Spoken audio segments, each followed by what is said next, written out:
as well as online around the world at sports56whbq.com. Take us with you everywhere on your phone or tablet by downloading the Sports 56 app. And at home, tell Google or Alexa to play Sports 56. Wherever you are, stay tuned to real sports talk. Sports 56, 96.1 and 87.7.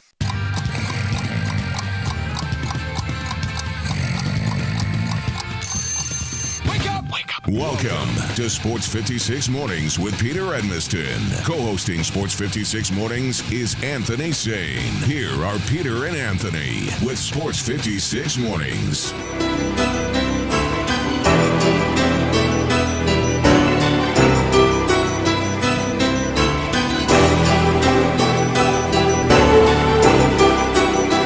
Kind of morning, let me tell you.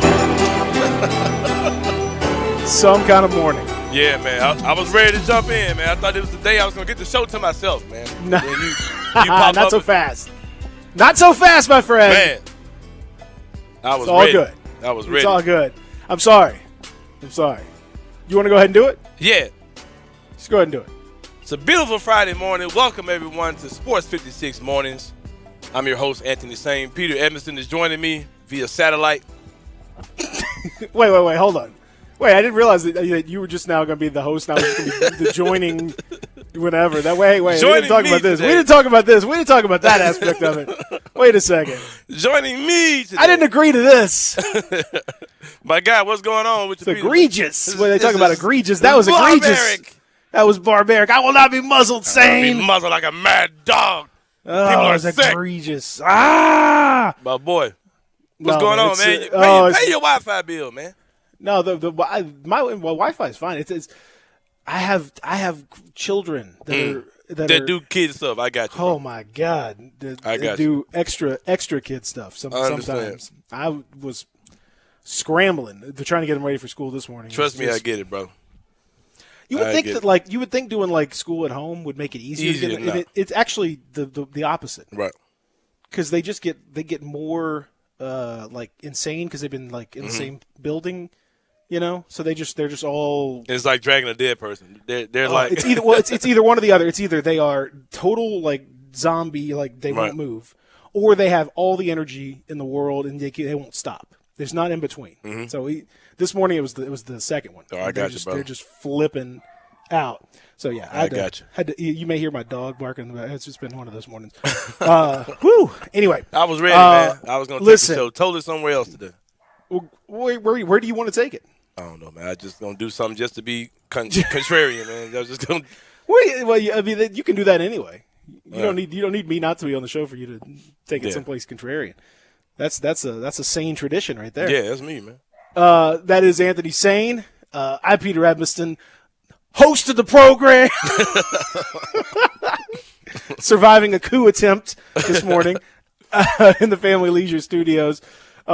Peter Anthony with you this morning, as we do. I like to say we co-host the program. Oh, yeah, Anthony, we co-host the show, man. That's what it's all But about. just know, if ever you ain't here, man, I'm ready to roll, man. I'm a vet at this, man. This ain't my first rodeo, bro. I'm ready to go. If you, why is that always a rodeo? I don't know. This ain't my first pony ride, whatever you want to call it. But just know, if there's ever a time where you might be like, "Same, bro. Look, man. I'm stomach hurting. Had too much to drink last night. Me and my wife had a good time, bro. Just, hey, come in at 8, man. I got you.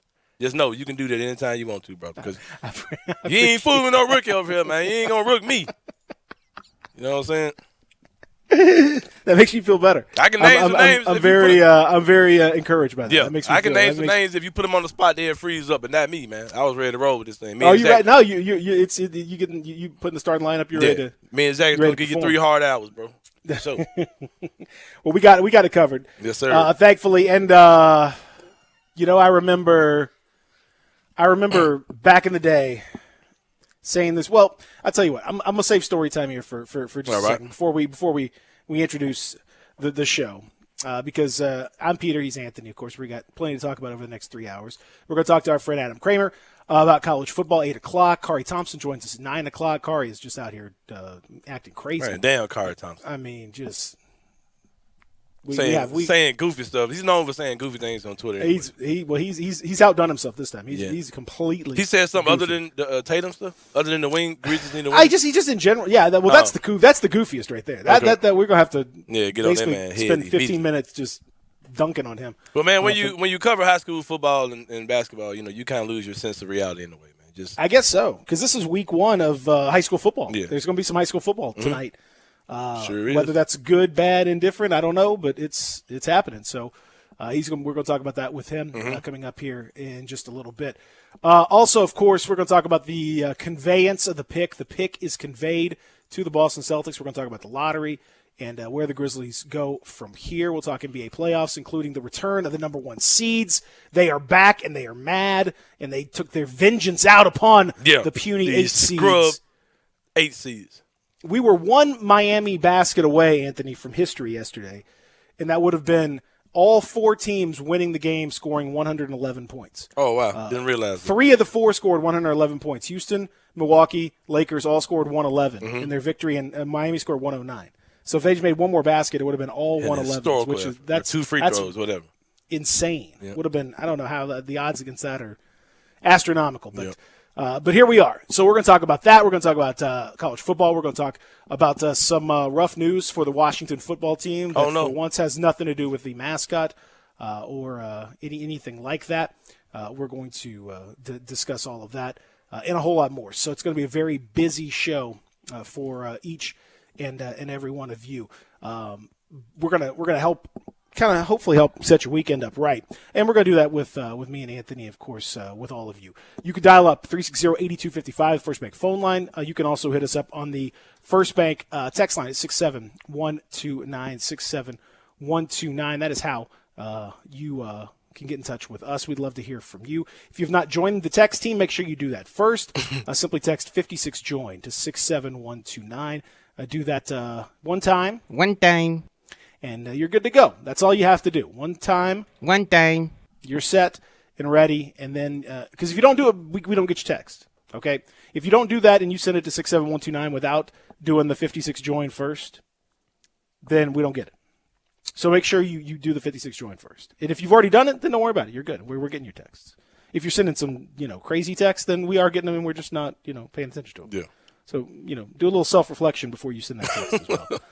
I'm not guaranteeing that we certainly don't read every text we get. I can assure you that. But if it's good, and if it's relevant and it's funny, we love to read it. We appreciate that. I heard a preacher say one time, you need to pray before you say something to me. And I thought that was pretty cool when he said that. For real. I think that's a great idea. I fully endorse that. Yes, everyone should pray. You better make sure God co-sign before you say something crazy to me, man. Real talk. I doubt very seriously God's co-signing many of these things. I don't know. I can't speak for the big man, but I'm gonna assume that he's probably not 100% on board with many of these texts that we get. He is 100% on board, though, with the third member of our team because he's the only member of the team that is, in fact, a deacon, ladies and gentlemen. He's the only one that's probably guaranteed a seat in the kingdom of the Lord after he passes away. He is building a mansion in the skies Another above. jewel in his crown. That's right. His riches are not here on earth. But yet they are. Actually, you know what? They are here on earth. And they're here in heaven. He's building his heavenly mansion on earth with all that money that he's stacking all the way up to the ceiling. Mm-hmm. He's the Jefe of Kofefi. He's the mayor with no hair. Yeah. He's the sheriff of the tariff. The deacon of not freaking. The what now? The maven of clean shaven. The maven of clean shaven. He is, of course, the prince of Whitehaven, the Lord Mayor of Westwood. The pastor of On Air Disaster. I love that one. The Duke of the Cuke, Umber. He is Scrooge McDuck, and he doesn't give a Sure doesn't. He definitely doesn't. Always unbothered when he messes up on the air. He's never seen him phased or frustrated. Or, hey guys, my bad. Or, just keeping it moving, man. That's the way shooters have to be, man. You can't remember your last miss, bro. Just keep shooting, Zach. He's the chief without beef. Yeah. He keeps it blazing with all that oatmeal raisin. Yeah. The pastor that got punked out by Josh Pastner says one texter. Pastor that got punked out by Text coming in from John Moran, who says, "Just open the Body Armor Light. It's delicious." Yeah, Thank you, John. I opened Appreciate one that. this morning too, and I got another one on deck. I drink I try to drink one a day, bro. I ain't gonna lie. It's quite an amazing. Because of Ja? Is that what happened? No, Because I've been of on them. I've been on them way before this. Yeah, they're incredible, bro. All right. Once you get that sponsorship money, Yeah, across. you see me working on it, man. Don't sweat the technique, man. Come on, now. Okay. I'm a little nervous. I want to go ahead and get that taken care of. Get that deal, man. Yeah, make this the Body Armor Studios in the back or something. That's what we need. Step your game up, family. You got to match. Body Armor. No, yeah. the Body Armor. The we can get Body Armor. We can the Body Armor Hour. Hotline hour. With Yeah, Body there Armor. you go. Got plenty of You room. can be personally sponsored by Got plenty Body of room. Armor. There you go. You can have your shirt sponsored by Body Body Armor. Armor, yeah. Have me a cup. The sitting Body up there. Armor Anthony Sane. Yeah. You know, like you go to the NBA press conference and the Gatorade bottle sitting there. That's right. Yeah, That's right. Yeah. Every time we say your name, we have to say Body Armor Anthony Sane Yeah. joining us. You know how it go. Uh-huh. Black Jordan Peters over here, man. What you talking about? You got a long way to go for you. Yeah. Get on his level. Man, show was all ads. Man, show was all shout outs. You got a long way to Yeah. go. This he was hour in the dozens. Oh yeah, this hour of the show was all shout outs to everybody. You've heard about playing the dozens. That's what he does. Yeah. With the ads, just playing dozens and dozens. Right. That was Starling brand bacon. Oh, if it's on your grocery store, ask him. Why is it not in here? Get on him. Yeah, I'm trying to get that Circle B Mr. endorsement. B's. He had Mr. B's, so Circle B. I mean, I need that Circle B smoke size endorsement. That's kind of right. going. Get those red links. Let's go. Ladies and gentlemen. It's Friday, man. We're going to be extremely goofy today. That's right. Ladies and gentlemen, he is none other than America's soy toy.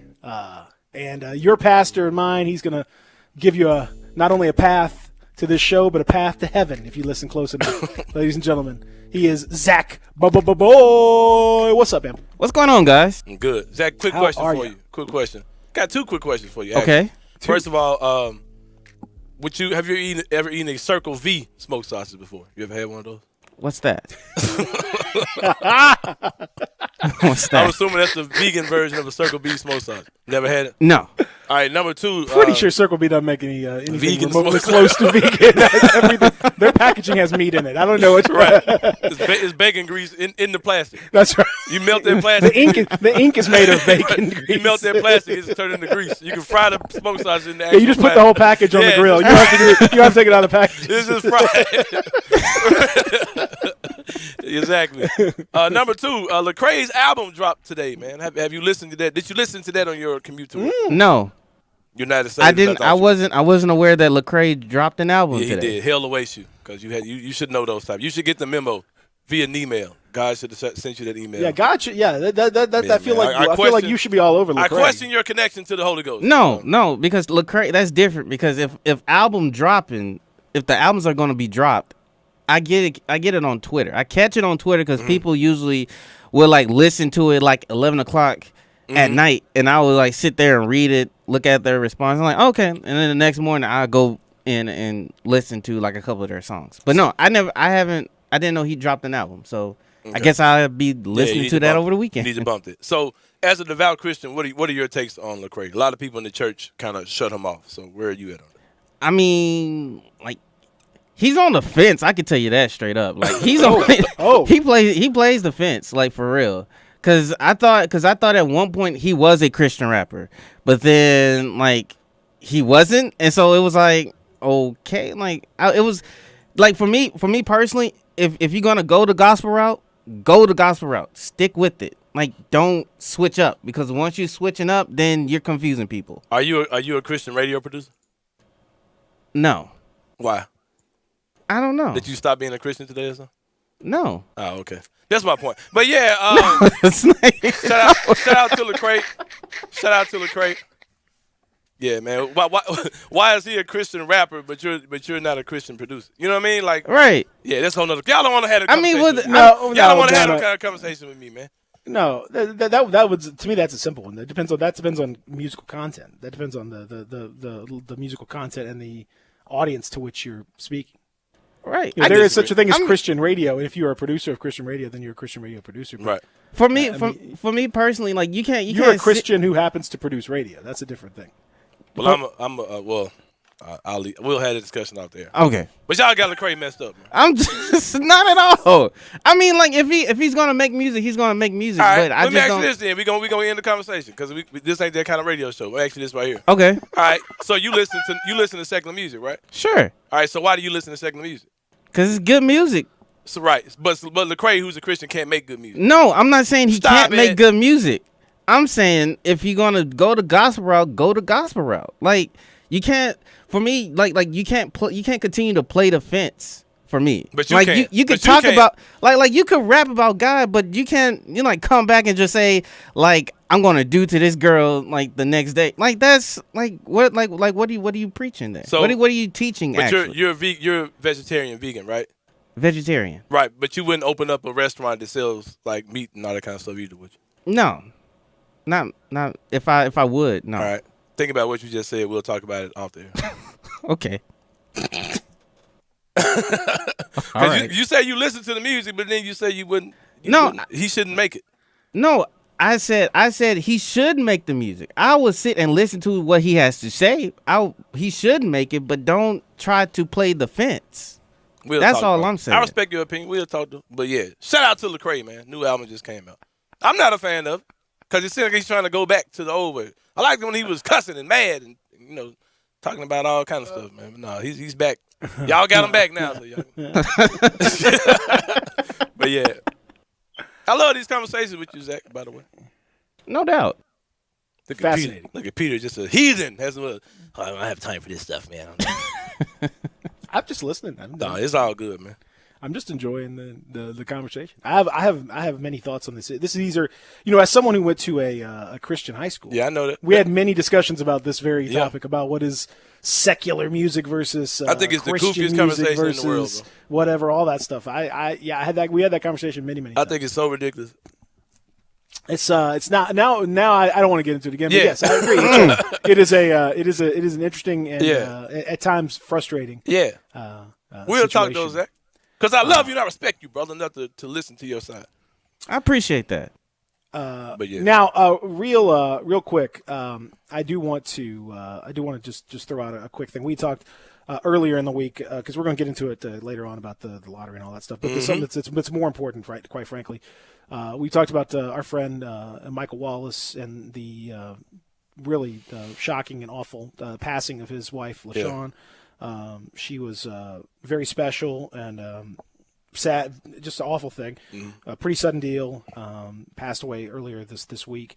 And, I know Mike and his family are going through a tough time. But I did want to mention she was a passionate supporter of three charities in particular. And I wanted to pass those along for those of you, because I know a lot of you guys know Mike, or you know of Mike, or you've had some interaction with Mike, or in some way he's a wonderful guy. His wife was terrific, sweet, beautiful soul, and so he and the four kids, everyone's really struggling right now, and so they, obviously with services, everything else, COVID is impacting everything. What they would like, and I think I don't think they'll mind me sharing it with everybody here on the air, is that they would love to have support for the things that LaShawn did. So she was a passionate supporter of the Orange Mound Community Center. And you can go to memphistn.gov and search for the Orange Mound Community Center there, and they would love donations to be made in her honor to the Orange Mound Community Center. To the Junior League of Memphis, she was the 2020 Volunteer of the Year for the Junior League of Memphis. Also, Memphis River Parks Partnerships. So those three charities, the Orange Mound Community Center, the Junior League of Memphis, Memphis River Parks Partnerships.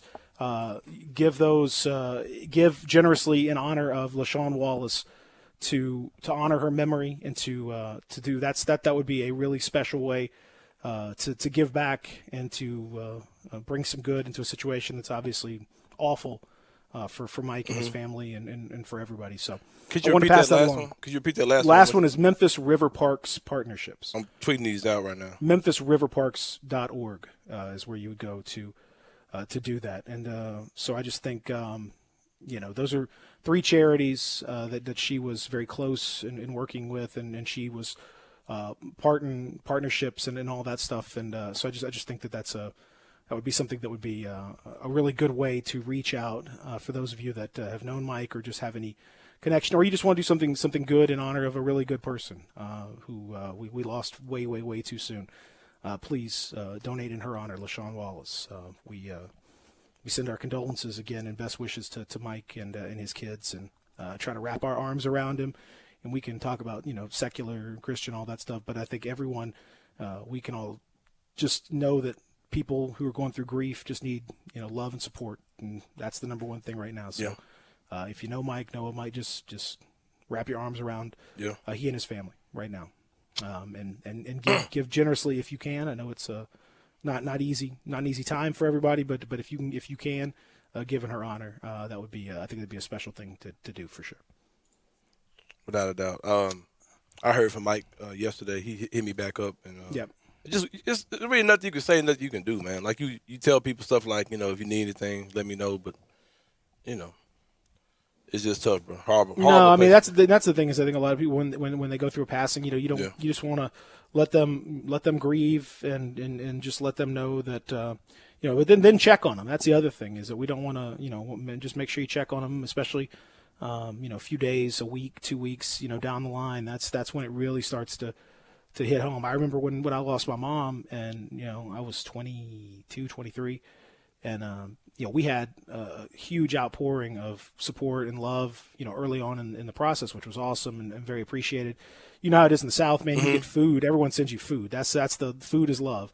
So we had food for weeks. We had food on top of food, but 2 weeks, 3 weeks down the line, then all of a sudden the food runs out, and now that's when it gets, really the people go home, the relatives that have traveled in, they go back home, people around you go back, you try to go back to work, you go back, and that's when you really feel it. And especially with Mike, losing his wife and the mother of his kids and all that stuff. I mean, so now he's got to, help them get through all this. Mm-hmm. So that's when, just, I don't know, when you folks that have lost somebody, weeks down the line, that's when we check in. That's when we, just reach out. And, that's what it's really all about. And that's what it's so yeah, just some thoughts, and please give if you can, and just it's just a wonderful. She was a really special lady. So anyway, I want to pass that along early on in the show for those that are listening, and continue to send our best to Mike and his family. When we come back, saying we're going to get into the lottery, we're going to get into what happened last night, and unlike nights previously, it was a very early night for this. It was a very early night for Grizzlies fans and for anybody else who was worried about this stuff. You didn't have to wait very long. No, it was over very quickly. Very quickly. So that was nice. Made it pretty Within easy. seconds, your night was over. Grand opening, grand closing. And there it is. All right, so we'll talk about that when we return. Real Sports Talk, Sports 56, 96.1, 87.7. We are Sports 56 WHBQ. Listen to us daily on AM 560, 96.1 FM, or 87.7 FM. As you get back to business, small things can make a big difference. Like marking safe distances with floor tape and posting reminders to wash hands. As always, Grainger is here to help, offering supplies and solutions for every industry. Free access to product specialists, 24/7 support, safety recovery guides, and more. It's part of our commitment to help you adapt and recover in these challenging times. Call, click Grainger.com, or just stop by. Grainger, for the ones who get it done. Hi, this is John Conway with Conway Services. Is your old energy-guzzling air conditioning system struggling to make it through the summer? As the summer heats up, many old, inefficient air conditioning systems just can't keep up. We know the timing's not always right to replace your air conditioning system. That's why we have air conditioning systems for as low as $79 per month. That's right, replace your old air conditioning system this month for as low as $79 per month with approved credit. And with today's more efficient models, you could be saving money on your utility bill every month. So the next time you have air conditioning problems, call the experts at Conway Services. And with Conway Services, you'll be receiving our award-winning service every time. So call Conway Services, the Mid-South's premier heating, cooling, plumbing, and electric service company at 384-3511. And the first 30 callers with a 10-year-old air conditioning system will come out and inspect it absolutely free. Call 384-3511. Conway Services. Call Conway today.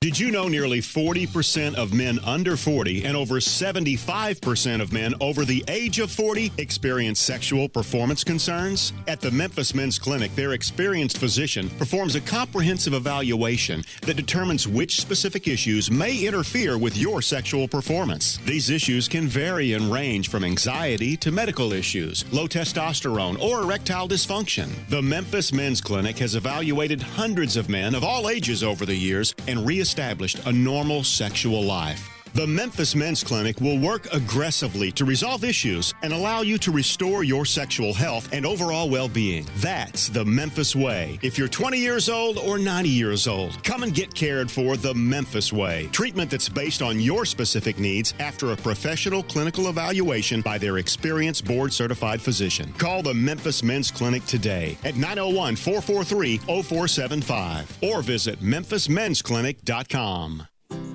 Is your wife asking you to stop eating junk food? Well, we have you covered at Humdingers. It's quick and it's healthy, and most important, it tastes amazing. With many choices from salmon salad to rainbow trout and grilled asparagus. Come visit us for lunch at Humdingers, 6300 Poplar Avenue. So good, Coach Penny eats with us weekly. Don't forget, Humdingers offers full-service catering for weddings, social events, or your corporate lunches. You can call 901-260-8292 to find out more. All 75 months at 2.99 APR, G4 LHFO 7857, Outlander LUO 29538, Eclipse LZO 15617, includes all rebates and incentives. PF 59875, excludes tax title and license with approved credit. See dealer for complete details. Offer valid through the end of the month. Dealer stock only.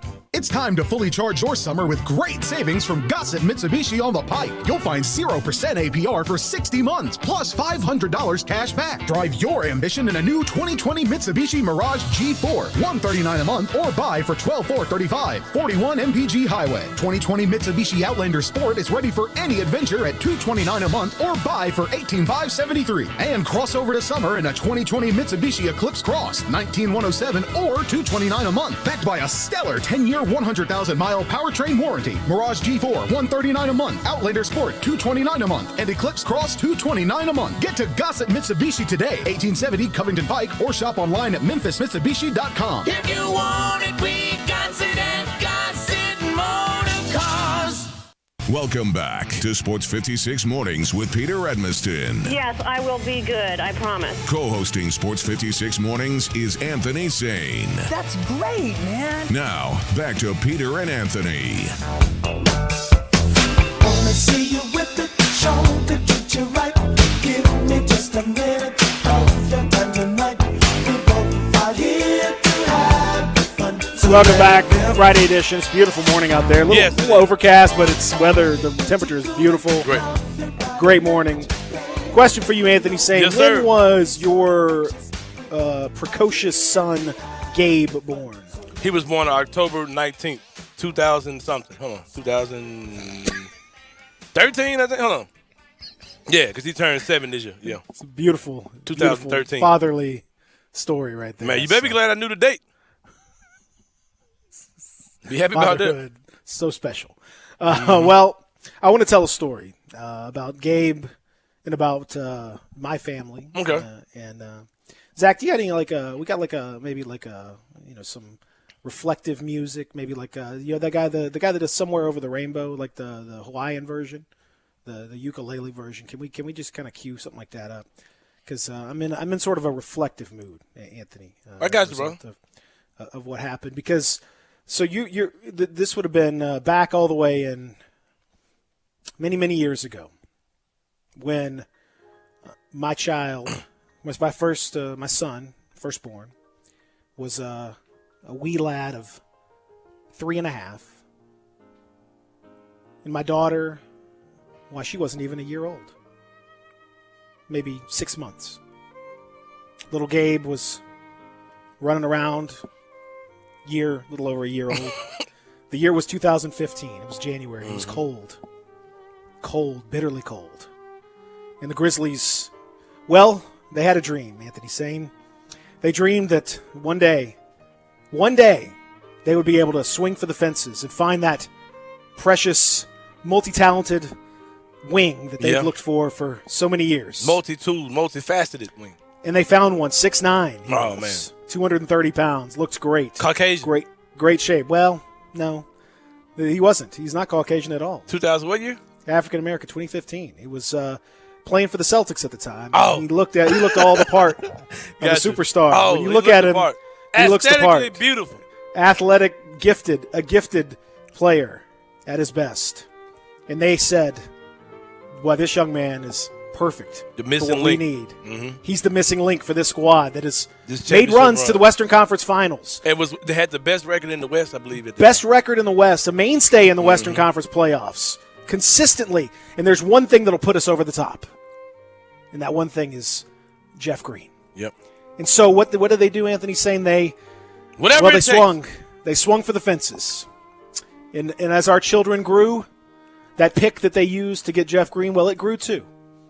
It grew in scope. And each year that would go by, each birthday that our children would have, each time around lottery time, we would all sit and wonder, will it be the year that this pick conveys? And each year that went by, the pick did not convey, and it stayed with the Grizzlies. And that pick turned into many different types of players. And some of them wonderful, and some of them trash, not so wonderful. But now that Gabe is 6, and my daughter is just turned 6, and my son is almost 9, the pick has finally been conveyed. Yep. The dream is officially dead. And a new dream has been born in its place. But we can all move on a little bit in our lives and look back at those times and think about what was it like? Was it worth reaching for the moon and the stars? Was it worth going through all of this? What are your favorite memories, Anthony, of the convey discussion? Every year I'll miss it. I'll miss discussing whether the Grizzlies should convey the pick or not. Every year it's become a real mainstay in my household around the Thanksgiving table. Should the Grizzlies convey? I don't know. Let's talk about it. Probably was the one last year, the conversation we had where the Grizzlies, it was kind of one of those perfect years to convey. You know, you had kind of an okay season. You weren't really trash. And you weren't really good. You weren't good at all. You weren't a playoff team. And it just seemed like it was just the perfect year to do it, man. And then luck was bestowed upon us, and we got Demetrius Morant the second. Demetrius Jamel Morant. Demetrius Jamel Morant the second. By way of luck, by the grace of God. By way of Dalwell, South Carolina. Right. And it felt like South Carolina. Felt like at that point we were gifted our star, and anything after that happens after that, let the chips fall where they may, as far as conveying is concerned. But just imagine Zach Boyd. Zach, how old were you when the pick was first traded? In January 2015, what were you doing? I was still in college. I think I was, 20? Yeah. I don't know. You tell me. How am I supposed to know? And the great thing about all this, Peter, is that our kids are so small and so innocent that they won't have any memories of if Jeff Green or any of this stuff. Jeff Green went on to play for 6 other teams. Since then. That's so ridiculous, man. A lot of other teams, and this was not the only first-round pick that Jeff Green was traded for, as other people were reached for the tantalizing vision of Jeff Green and what he could be. Jeff Green is the greatest could-be player of all time and the worst actual player of all time compared to that. And it's all, well, Anthony, it's all over now. Yeah. The discussion is over. The Jeff Green debt has been paid. We've all been able to move on. Zach is out of college now, and he's a Christian radio producer. Lecrae has put out another album. Yeah. Cardi B and Megan Thee Stallion. Well, I don't even know what they were doing, but now they've introduced us all to WAP, and that's shout out to Zach who listens to watches the WAP video, but Lecrae's wrong for just shout out to that. Shout out for that logic. No, Zach, my son, you can watch WAP, but please don't listen to Lecrae. He's riding the fence. My son. It's more of a preference. I got you, brother. You know I'm messing with you, man. WAP for Zach means we are praying. Yeah. That's what he says. Listen to I got some of that WAP. Here it is. Listen to here it is, Peter. Listen. listen to Worship and Praise by Worship and Praise. Worship and Praise. Worship and Praise. By Cardi Worship B. and Praise. By Cardi B and Megan Thee That's right. Stallion. That's right. That's crazy. Yes. Cardi The by Christian Dolly. remix. Yes. Got that worship Cardi and the praise. Baptist. Cardi the Baptist. And, Cardi blessed. right. Megan the Saved. Right. Megan the Trojan horse. So those were the special days of our lives. And it's all gone. Yeah, man. It's over, man. 5.5 years later, We it free, is man. finally, we're free at last. We've done it. Ding dong, the witch is dead. Of Chris And Wallace. so But the you know what, though, bro? Grizzlies. You know what? I'm going to bring up something a lot of people totally forgot. We traded away a first-round pick for Jeff Green. That happened. We also turned around and traded Jeff Green for Lance Stevenson and another first-round pick. We got the first-round pick back. You know what we did with that crap? Turned it into Deontay Deontay Davis and Yeah, freaking Deontay Roddy Davis. And Zagor. Roddy Zagor. Yeah, Roddy Zagorat's. Zagorat. Bro, we don't deserve grace. Yep. No, everyone deserves. No one deserves grace, Anthony's saying, but everyone is eligible for it. Man, shout out to King Kleiman, the savior who came to come down on sinners such as us. For the wages of Jeff Green. For the is wages death, of Jeff Green. But the gift of Zach Yeah, is eternal life. Eternal through- life. And that's Zach Boyd, but Zach Kleiman, the king. Yeah, that's too much pressure, man. Yeah. The king who came in Oxfords and leisure jackets. In a just an immaculate haircut you could set a watch. Yeah, by. his hair is always The hair is immaculate. just always on point. And he talks out of the side of his mouth. Shout out to dudes who talk out the side of their mouth, man. How do they do that? You just gotta do it. Well, you know, So- we got Justice and I mean, he's immaculately prepared. He's immaculately prepared. yeah. Shout out to King Kleiman, man. He's done a wonderful job. He's done a wonderful job. Yeah, they're just stealing stuff from people. Mike Conley got turned into all kind of stuff. Drop it off, Utah. Utah, Fantastic. on your way to being trash. We got a fire draft pick coming from Utah soon. Oh yeah, that draft pick in next maybe 2 years would be the one that's really going to be potentially Sweet, man. Very, very good. Drop it off. Depending on how things go with Utah. So it's all over. It's over. done. The It's Grizzlies gone. did not convey or did not keep the pick. They finally conveyed it to Boston. It would be the 14th pick. And what did Boston get out of this whole deal? They end up with the worst lottery pick and the worst draft in recent memory. I mean, how many? What do you think? In a realistically saying, how many offers do you think Danny Ainge turned down involving this pick? We talked about this. We talked that about this. could have with, been something so special. We talked about this with Kari. Names I know happened were Anthony Davis. They turned down the Anthony Davis trade that involved that Memphis pick. Paul George and Jimmy Butler. I know those three names for sure. They turned down for this pick. And the thing, only saving grace that Boston has is because of COVID and because of injuries. There are a few guys who could be there that that really might not have been there under a different circumstance. Like for example, Cole Anthony could be there. He had an injury that had people kind of questioning him. He was a guy that was a top 5 ranked guy early in the season. He could possibly be there.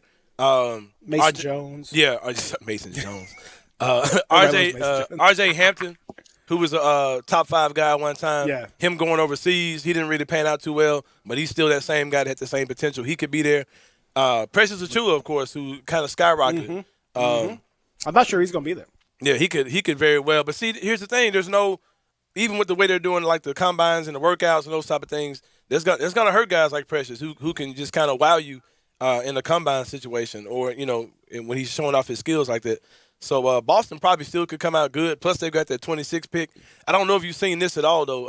I probably decided Kari ain't a real fan. He don't know what's going on in the NBA, man. I was going to save it for him, but I'm messing with him. But Boston also has the 26 pick, and I know you saw that Isaiah Joe, also a former Razorback, he got back in the draft, and there was a mock draft that has him being taken to 26 by Boston. So maybe he got a promise or something. You know how that thing kind of works when a guy just all of a sudden gets in the draft and then the first mock draft has him slated to go to a certain team. It kind of makes you think that maybe they gave him a Chris Wallace special, which is something that Boston organization is known for. But yeah, man, it's I'm glad that it's gone. I'm glad that we were able to convey that pick. Of course, I would have loved if the option was to have a top 4 pick this year or to convey. I definitely would have taken the top 4 pick. But especially knowing that you're probably not going to strike lightning 3 years in a row by getting another lottery pick next year. So I definitely taken the 4, but I'm surely not upset that we're conveying that the ghost of Jeff Green and Chris Wallace has been exorcised from this great city. I mean, at the end of the day, no one clearly. No one would want to give up a first-round pick under any circumstances. Like, ideally, you don't want to give up any picks. So, especially for a player that ended up being so disappointing as Jeff Green. I mean, that was a very bad trade, no matter what happened with this pick. Exactly. But given the circumstances of what it could have been, this is the best possible outcome in terms of value. You were giving up the least possible, other than, I guess, if the Grizzlies jumped into the top 4 and then made the playoffs next year or something like that. But I'm not convinced. But I'm not convinced that a player in the 20s next year is going to be any different than a player at 14 this year. I think it's going to be very similar in terms of quality. So I think you're and I tweeted out last night, and I know it's some people say, oh, you're exaggerating. I'm really not. Like, go back and look at like the 2013 draft. This is the one I compare it to the most. Who was number 1 pick in 2013? My man's not even in the league. Who was? Anthony Bennett. Oh, so terrible. Not even in the league. Bro, imagine we talked about conspiracies yesterday. Imagine being Cleveland, who during that 3-year run where they got the number 1 pick. Yeah. You came out with Anthony Bennett, Kyrie Irving, and Wiggins. Andrew Wiggins were the 3 guys that they got. Yeah. So in 2013, Anthony Bennett was the number 1 pick in the draft, right? Who was 15? I don't know. 2013? Giannis. Sure was. Giannis, who had the most crap recruiting video. Scouting video. It looked like it was at the gym over at Booker T. Washington, with a flip playing against janitors and some random person that you found on the street. Like he looked like he was about 6'9", 110 pounds. It was you had no idea what you were dealing with here, but obviously he turned into one of the best players in the league and et cetera, et cetera. This draft reminds me of that. This draft is like that, where it's just you could look back in 6-7 years and say the player at 14 is the same as the player at 4 or the same as the player at 30. You could go down to you could pick up guys and where the Grizzlies are at 40 that are probably pretty similar to 14. I don't think there's I think there's some interesting guys, but in terms of like it's more of a broad draft rather than a deep draft. Like it's just not. It's not deep with tons and tons of talent, but there's a lot of guys that are similar. Some of them are going to hit. Some of them are going to miss for various reasons, injury, mental makeup, all that stuff we don't know about. But, I'm certainly not sold on this draft. And it's always good to have your destiny in your own hands, to have all your draft picks in tow, to know what you need to do going forward. And even if you want to trade this pick that's coming up next year, you have that luxury to do that, being that, it's yours. You know what I mean? You can do what you want to do with it. You're not at the mercy of Boston or anything else like that. And just as a front office going forward, having all those weapons at your disposal that you want to use, that's just always a good thing to have. And King Kleiman and company, when those guys have weapons at their arsenal, I'm excited to see what they could possibly do. So your thoughts now on are you happy that the Grizzlies have conveyed the pick? 67129 on the text line. Are you happy, texter, that the Grizzlies have conveyed the pick? And what do you want them to do in the second round? Do you have any second round sleepers that the Grizzlies could be searching out for? Very quickly, a texter at 67129 says, I still don't understand why the Grizzlies wouldn't have had to give up their first round pick if they'd been in the top 4 spots. That's because that was the protection on the pick. It was actually top 6 protected. Top 6, but you couldn't be 5 or 6. But you could not be 5 or 6. You could only jump up to the top 4 in the lottery. So you pick protections. For those that don't know, when you trade a pick, you are allowed to set certain stipulations under which the pick does not convey. Like, the Grizzlies have Utah's pick, but it's protected 1 through 6 and 15 through 30 this year and next year, which means it only conveys if Utah's in the lower half of the lottery. Then after that, it's conveyed. It's protected 1 through 6. Teams do that to protect themselves in case they win the lottery. On a rare chance, like the Grizzlies had a very small chance, but if they did it, then they wanted to go ahead and keep the pick. Prime example last year. Prime example is last year. You almost never see these days. You almost never see teams give up unprotected picks. Almost always the picks are some way protected for the lottery, even for the top one. Sometimes teams just have top one. Like if we just happen to get lucky and catch the number one pick, then that we keep it. Otherwise, y'all can have it. So that's the short answer as to why the Grizzlies had a stacking set and a declining set of protections on the pick year after year, and they kept getting in the protected zone, and this year finally the pick came out of the protection. So hopefully that helps to explain it to you. We'll take a break. We'll continue here. We'll talk about the hottest takes from last night, and a lot of folks wanted to talk and wanted to some agreed, some disagreed with my Wiseman takes, but we'll discuss that when we continue here. Real Sports Talk, Sports 56, 96.1, 87.7. Greg Gaston and Eli Savoy get you through the midday with Sports 56 Middays. Delivered by FedEx. Weekdays from 10 till 1 on Sports 56, 96.1 and 87.7. If you're going on vacation, making a college campus visit, or if business takes you out of town, there's just no better place to board your dog than Barks and Recreation, 965 Reddick Cove between Bud Davis Cadillac and the Blue Plate Cafe in East Memphis. Boarding, daycare, grooming, we have the best of everything at Barks. Indoor-outdoor kennels so your family member can go in and out as they please. Indoor and outdoor play areas. 4 walks a day. Group play and individual attention from the best staff in the Mid-South, which includes an overnight staff to ensure the safety and comfort of your pet 24 hours a day. All reasons to choose Barks and Recreation above all other boarding and daycare facilities.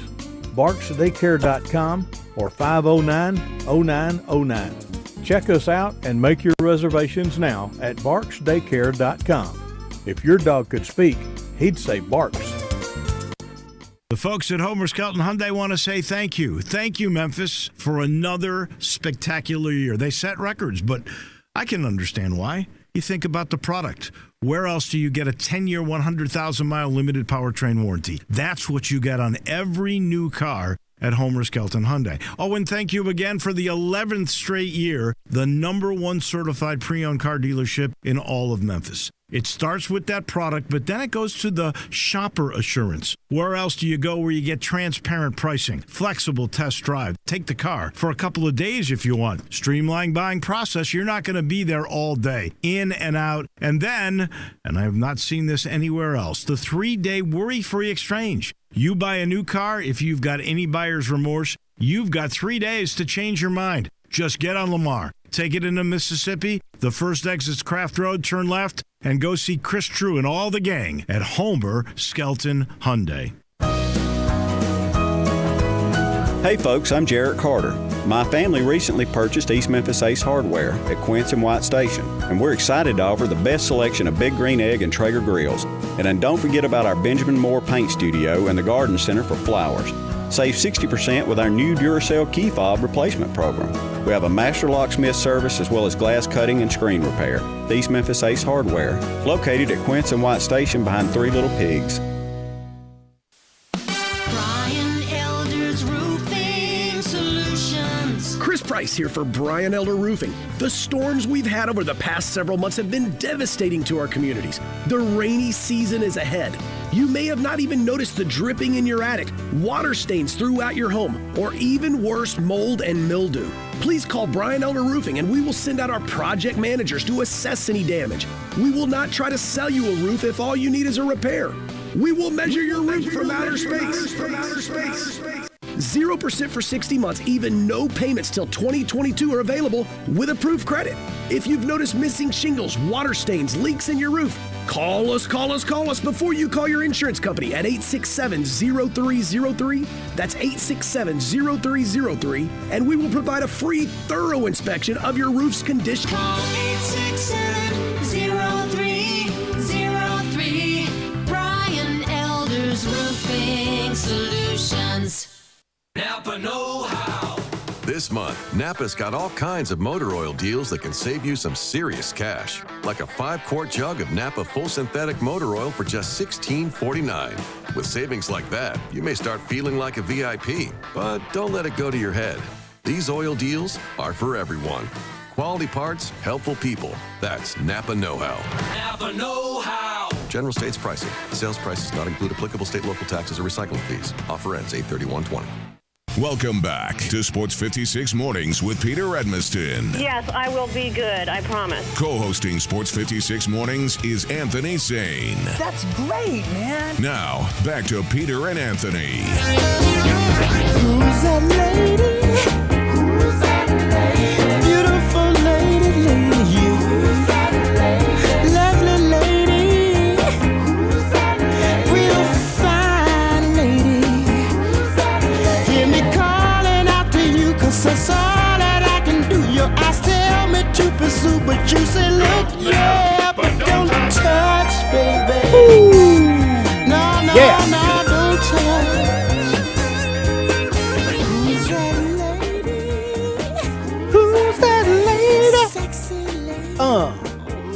All right, so we are back.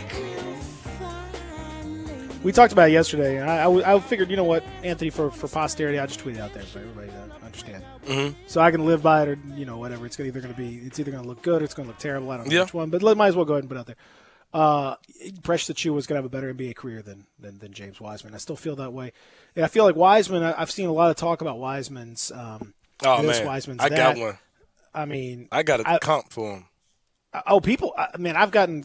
It's wild how much people know about a guy that played one college game against a good team and looked bad. Got foul trouble. Didn't look good in that game at all. But he's and then beat two terrible teams in the process, and then played AAU ball and all that. Mm-hmm. It's wild how much people know about this dude. You want to hear the comp I got?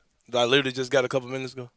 I don't know if I do, honestly. I can. I just heard from my guy Arthur Sewell, who's a friend of mine, longtime Grizzlies supporter. He said, "Saying I'm sorry, I see a more athletic David Robinson."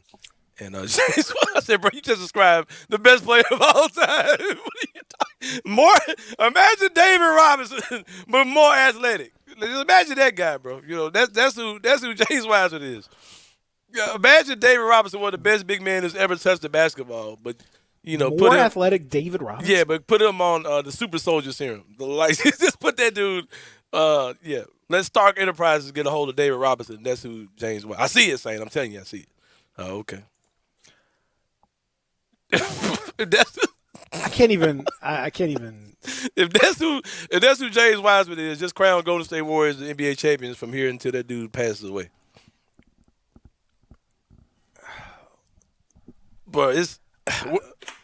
Then when people say, when people say I see it, when did you see that? Like what did you see? Like yeah, it's I mean it obviously he's a mystery for a lot of people. For so many reasons. Whether you're evaluating him, not evaluating, whatever it may be, like it's just hard. You don't know because for these teams, like they got one college game essentially to go on and a whole bunch of possibilities and this, that, and the other. You just don't know. I mean, David Robinson. Man said more athletic David Robinson averaged 21 and 11 with 3 blocks per game for his whole career. He had a season where he had 30 points, 11 rebounds, 5 assists. I watched him score like 70 in the game. He scored 71 in that game against the Clippers when he needed to win the scoring title back in '94. I mean, but the one again, he was that year again. Let me just say this: 30 points, 11 rebounds, 5 assists, 2 steals, and 3 blocks a game. And this dude's a more athletic version of that. Than him. More athletic version. No, this is the one that used to make me mad last year. That he's better than Jaren Jackson Jr. right now. And dude, you just stop smoking. Whatever he's a better. He can do everything Jaren can do, plus rebound and defend. Oh, okay. He's a better shooter than Jaren. Oh, okay, bet. Had a dude tell me that. He can shoot threes just like Jaren can. Everyone says that. Everyone. Why do you think that? Texter says he's a more agile Wilt Chamberlain. Right. He's basically a taller Bill Russell. He's 7 foot. Is what I heard. He's 7 foot Michael Jordan. I'm telling you. He's basically like LeBron and Michael Jordan mixed with but he's 7 feet with tall. Shaq. Yeah, that's what he is. And I'm not trying to crap on the kid. I think he'll be fine. But it's like, bro, like, what have you seen that makes you think he's going to be more athletic than David Robinson? Like, David Robinson I call him Shabron O'Jordan because that's what he is. David Robinson was one of the better college players of all time, one of the best NBA players of all time, and he's going to be a more athletic version of him. This is my guy, though. Like, he's a real overzealous guy, so shout out to him. I think there's a real chance he could be anywhere from a, very good he could be like I'm trying to think of like what's a good top end comparison for him. DeAndre Jordan. I mean, like if he could shoot it, like he could be DeAndre Jordan who could shoot the ball. What's the boy that came from Houston? Or He he plays could for be Atlanta now. Or it could end up being Capella. Andre Drummond or Capella. Yeah, Capella. Some people could say Capella. That's a decent one. Or he could end up being, basically a slightly better Hassan Whiteside. Yeah. Or what's my guy that plays for the Pelicans? Red dude, funny looking dude. Looks like Beaker and Brunson, but whichever one is the one with the red hair. You're talking about Ashik? No.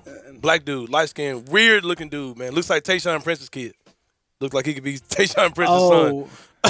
Not Jackson Hayes. Jackson Hayes. Jackson Hayes? Yeah, Jackson Hayes. He could be an upgraded Jackson Hayes. So we acting like Jackson Hayes wasn't taken 10th overall in a much better draft. So what are we talking about? I mean, it's, yeah. And then structurally, like I said the other thing, well, we can talk about it later on the show, but structurally that I've said it before. The fact, even in a best case scenario, since I don't think he's going to end up being a great shooter, then the idea being that he's a rim runner and a shot blocker, that is a position that you can readily find anywhere. Basically for, league, not quite league minimum, but close, and certainly for the mid-level exception every year. So you don't need to spend a high pick on that. And if you're getting your scoring, they say, he can score. If you're getting your scoring from that position, then you're not getting it from more efficient positions, and that's probably not the best way for you to be able to survive in the way the league is right now. So, again, this all the way around, I just feel like Achua is a better bet, even if it's not. Even if he's got. I mean, he could go. Achua is another guy that his variance could be big. Like he could be. He could be really, really, really, really, really good, or he could be really bad.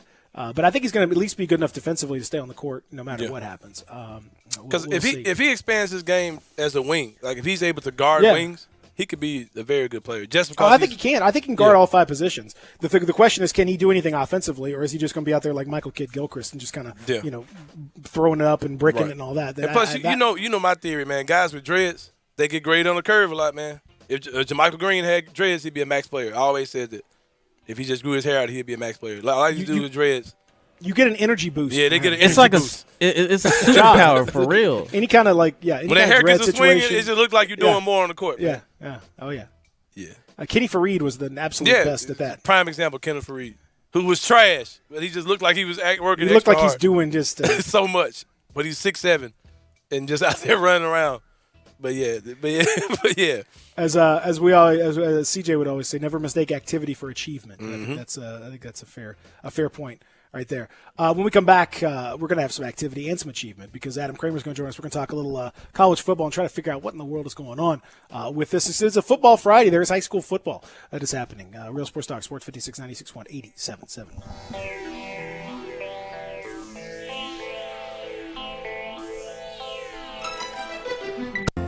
Hey, we understand. With everything that's happening, with all the new regulations, maybe you're not ready to come and hang out at Sweetgrass to catch a ball game. We want you to, we really do. And we're open for you to do just that. But we're also offering the next best thing, the new Sweetgrass Tailgate Party Packs. Whether it's wings, house-made dips, sliders, or other Sweetgrass tasty treats, all you have to do is call us or go to sweetgrassmemphis.com to order just what you're dreaming of when you're dreaming of watching sports and enjoying some sweet, sweet Sweetgrass.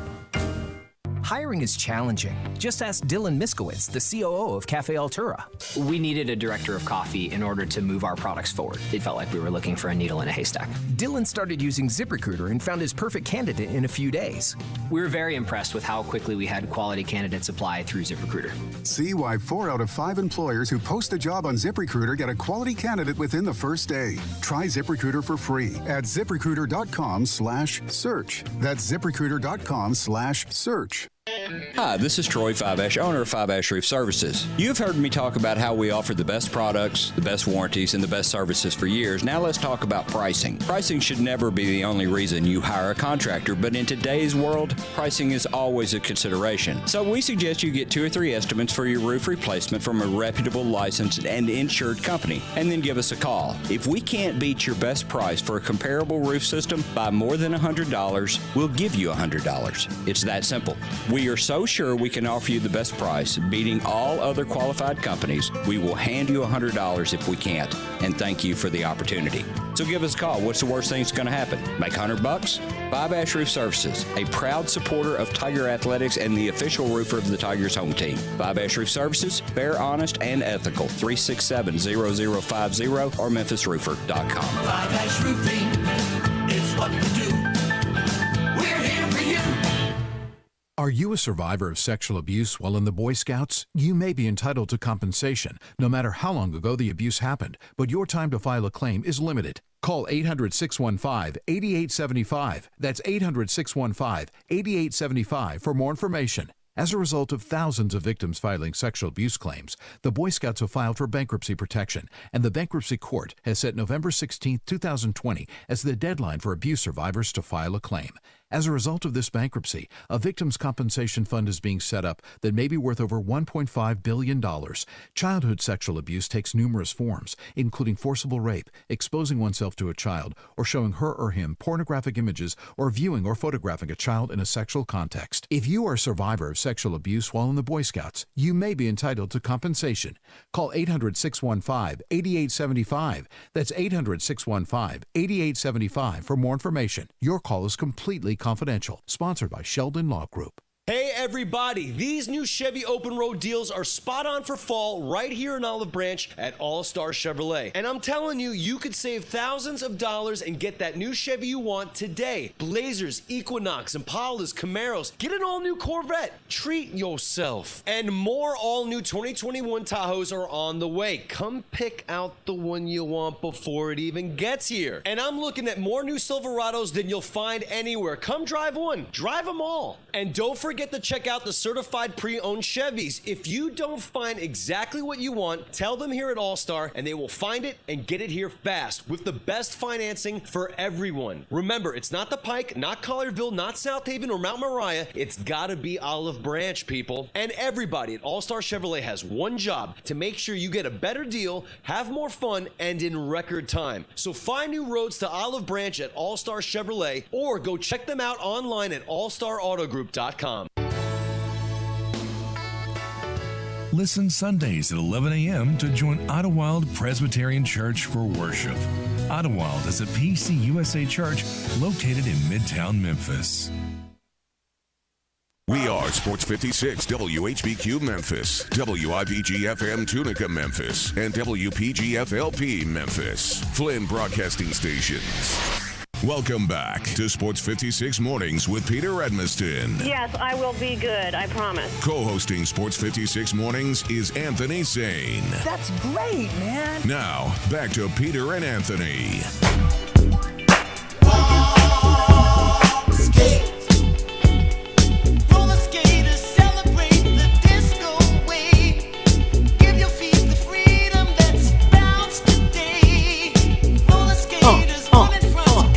Hour number 2.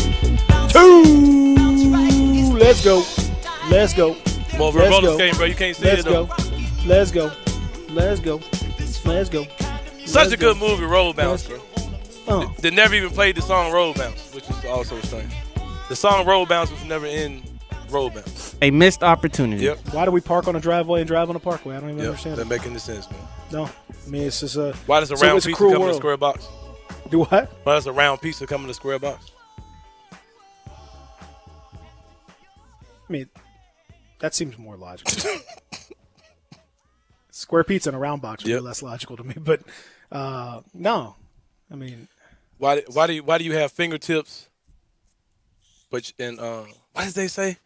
It was funny as crap when I heard it. It was something like fingers have tips and toes don't, but we tiptoe and something, bro. I don't know, but it was funny.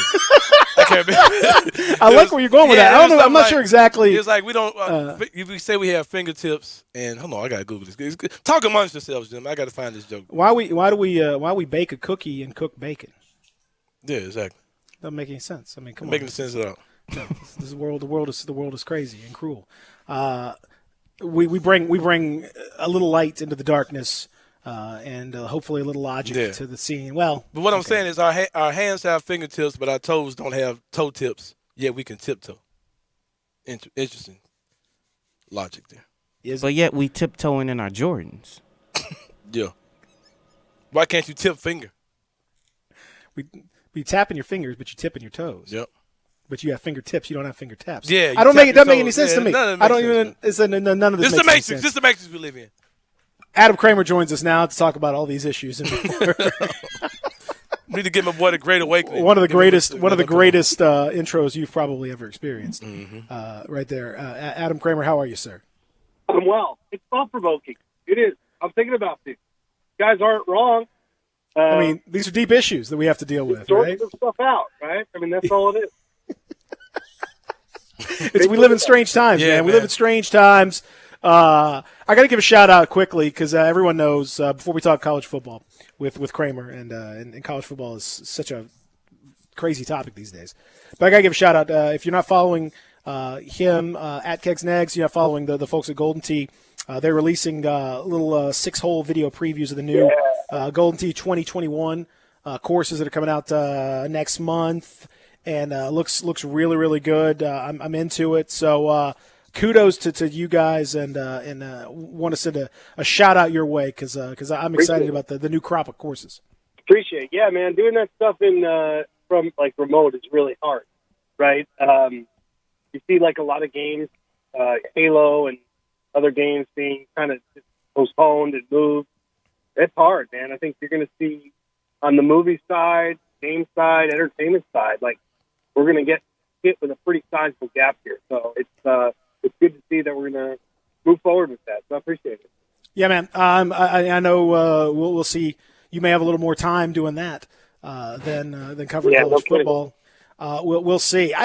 So what do we make of what's happened this week? We have seen a pressure campaign put on by the parents of a lot of Big Ten athletes, and that pressure campaign led to Kevin Warren, the Big Ten commissioner, releasing a statement Wednesday that sort of outlined that the process they went through. They were accused of having gone too quickly and overlooking certain bits of data. They said, well, no, we didn't, and we're not going back on this now, and we're not changing, and we respect that and all this. And that's not enough. Now we have people rejecting press releases and statements out here and just saying that, nope, we don't believe you, Kevin Warren. Nebraska and Iowa seem in particular frisky moods and trying to get things going. In the meantime, you have other schools that have tried to start and have immediately had their grand opening, grand closing moments. North Carolina State, Notre Dame, amongst those, and there are others out there. What has this week taken us closer to or further away from actual football this year? I'd say a little bit of both. I'll say let's start with the Big Ten. That letter would have been great about 9 days ago, whenever they made the Kevin Warren letter. The Kevin Warren letter, I thought it was well done, but I thought they kind of moved the goalposts a bit when they were talking about some of the reasoning. Some of that reasoning was stuff that's happened in the last 8 days, right? Like things we're just learning. It does speak to the fluidity of it. But I thought it was well done, and yet I thought, why would you have done this before? It seems super weird that we're protecting the presidents who made these votes. Like, at what point, Warren is really not the person people are mad at if you're mad. Right. He's kind of the mouthpiece. Sort of like Mark Emmert is just the voice of this entity, NCAA. University presidents are the ones that are really making this. Warren's just kind of relaying. However, it's been a bit of a mess, a cryptic mess. And so that part, I understand why people are mad. They're going to be mad anyways. If he wrote a perfect press release, it would still be getting rejected, which I like, by the way. that we can just reject press releases now? Like, it's just like, I reject it. Okay. Noted. Like, what does that mean exactly? You reject it? Press release, like, activated or not? I don't understand that. But either way, we're going to reject this no matter what. The schools, you could look at this. It's obviously really bad. I don't want to look at this. There's no other way to look at it. The young people getting sick, even if they're not getting seriously sick, is bad. But if you want to get closer to your sporting bubble, this is how it happens. In that schools realize it's not safe to open. They try to contain these things, and all of a sudden, maybe the football players are going to end up as the only people on campus. Like that, you're getting to your bubble. It looks like in a unique way, not because you want to, but because as we're learning it, Notre Dame, North Carolina, all these places, it looks like we're going to end up there no matter what. So where I would say probably it's a mixed bag of progress and non-progress here, but the school's opening up and people getting sick. I don't know. I guess I really kind of factored that in as that was something that's going to happen regardless, because that's what we're going to do. That's what's going to happen. Can I tell you that just on a personal level, I don't know whether you agree, disagree, I don't know, but I am so angry and annoyed with the administrators of these schools. I saw the letter from Syracuse yesterday, sternly admonishing the kids of Syracuse for getting together and doing college kid things. I saw Greg Byrne, the AD at Alabama, sending a stern message to his students. We've seen ADs from around the country, North Carolina talking about this sort of thing, Notre Dame talking about this sort of thing. And it is so annoying, Adam, that they would want to bring these kids back to campus and collect the resultant dorm fees and student housing charges and other money that would be associated with that. And then they have the temerity to get mad at kids for being kids, for college kids to do what college kids do. There is absolutely no doubt in anyone's mind that this is what college kids were going to do. If you didn't think that, you were an idiot. It was your fault for bringing them onto campus in the first place. It annoys me that they're trying to pass the buck and blame these college kids for doing stuff that you have absolutely 100% chance of doing. As a parent, this feels very, I feel some parallels here. Like, when my kids, young kids, something incredibly dumb, okay? Yep. Yes, I get frustrated. But that's on me. I put themselves in a position to do it. They don't know it's wrong. I need to correct it. Like, I you know what I mean?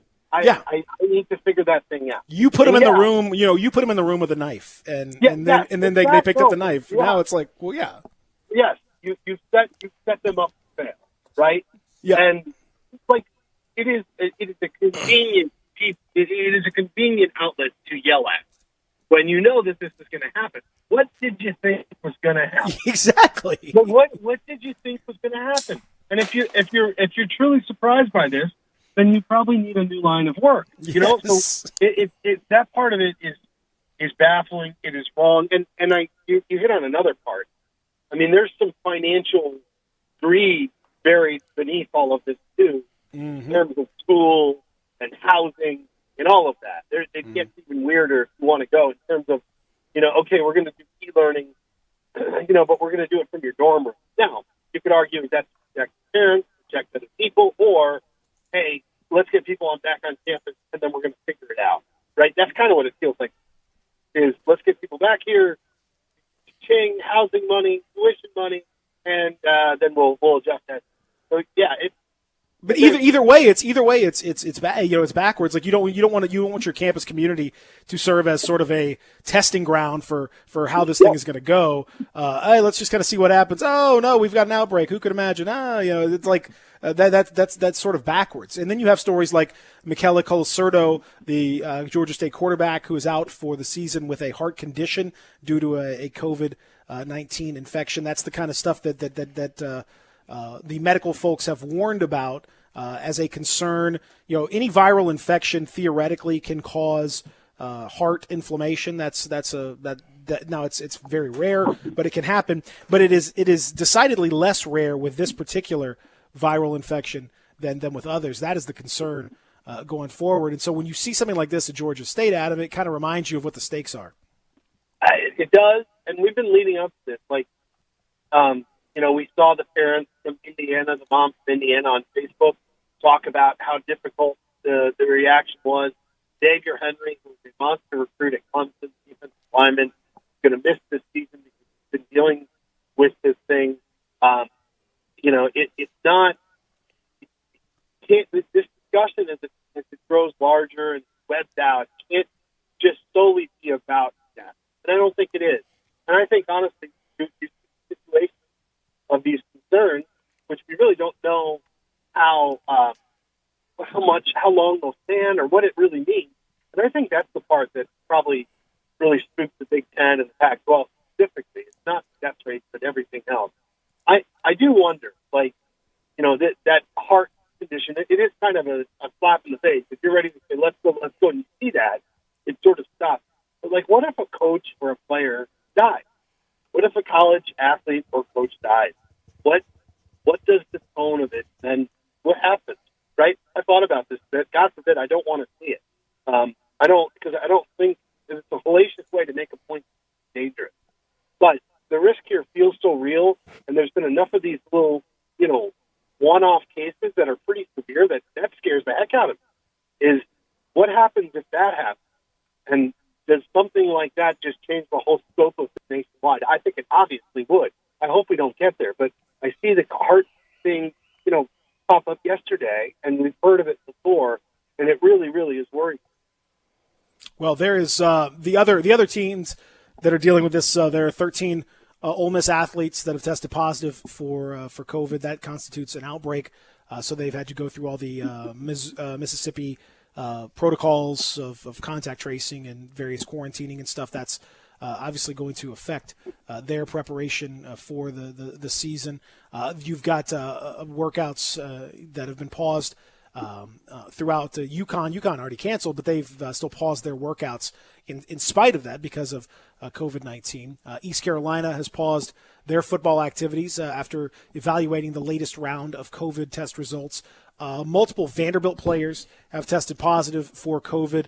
Practice today has been canceled at this stage, and we'll kind of have to wait and see what's going on there. But this is kind of where we're at in.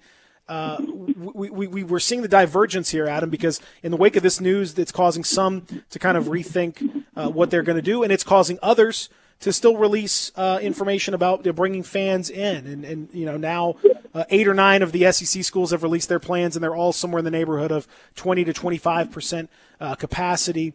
And it really does. It's amazing how college football mirrors our country. Because the same information can be digested different ways by different people who do have different thoughts about this whole thing, and the SEC may be bluffing, but they're bluffing pretty hard. Well, they are, and look, getting back to your point about the status, like Oklahoma had done an unbelievable job of managing this for weeks on end. Took basically a week or weekend break. It had 9 positive cases on the football team, right, when they did that. And it just shows, it really is amazing, the room for error on this is so small, right? If you have one positive and it flips between the testing tracks, it really spreads wildly. Everybody seems to be moving at a different pace. It is bizarre when I think about the sport as a whole. Like, there's a game in 2 weeks, right? UAB plays football. Theoretically, in 2 weeks. Theoretically, yes. The Big Ten will not until potentially January or beyond. And they may be in bubbles at that point, maybe in domes. We don't know. And I don't know how much of the risks are going to change in January. I'm sure our knowledge will be different. Testing certainly will likely be different, but it seems strange. And then at the same point, the SEC is we're talking about the gate now, right? We're talking about attendance. 25%. That's not nothing in terms of the ways that can help your struggling athletic department. It's just bizarre. This isn't like a right or wrong to me. Like what is the way to go? Because I think time will tell. But I will say, getting back to where we began, you see colleges coming back. be adding more people into an already difficult situation, people that are probably less likely to be as diligent with the protocols as your football program has been, and it's going to make it even harder. And we're going to have to see. The other part of that too is, the Big Ten parents are angry, and there's a lot of assumptions being made that this is going to go off without a hitch, right? Like, I just think the anger and everything else, the tone will obviously change if other conferences do, I'm assuming. We're not. I think people are just all frustrated and mad and want to just pass that frustration on to everybody else. It is quite interesting that all of this, Adam, if they were to just admit what this whole scheme is all about with regard to money, it would make all of this so much easier for them to justify. Because, if you remember back in April, May, June, the summer, back when we thought naively that we would be in much better place as a country than we are right now with regard to cases, you had administrators, you had commissioners. Bob Bowlesby said it publicly. Mark Emmert said it. Greg Sankey said it. That if you don't have kids on campus, you can't have games. You can't have students. If you don't have students, you can't have student athletes, I believe is how Mark Emmert put it back in May. And now you have the retrofitted logic that we talked about of, well, actually it's going to make them safer because now it's sort of like a bubble on campus. But that wasn't what you were saying before. And in order to make the point about it being a bubble, they have to admit that the only reason you are doing that is because this is a money-making, revenue-generating enterprise for your school, not part of a extracurricular student activity situation, but merely a money-making separate enterprise. And if you would just do that and just find some way to get that money to the players and all that, then you could talk about it. We could just have realistic conversations about this. But they can't, and so the hypocrisy is insane. If we would have been upfront about how this arrangement is, like, college football has been running from its demons, which is, compensate the players, be real about what this business looks like. Yep. And, let's adjust. It's unwillingness to move on that, or at least be honest, like you said, about how we can interpret these kids and what they really are in school, has cost us, for certainly some conferences, right? Yep. Because, look, the bubble works, man. Mm-hmm. And I understand it's harder to do. I understand, but if you've got all these football teams, you could bubble them. If you said, look, okay, employees, we're going to pay you X amount of dollars and compensate you accordingly for being in the bubble. And we're going to take care of it. We're going to take care of your schooling here as well. And we're going to play a football season. And we've proven that the bubble works.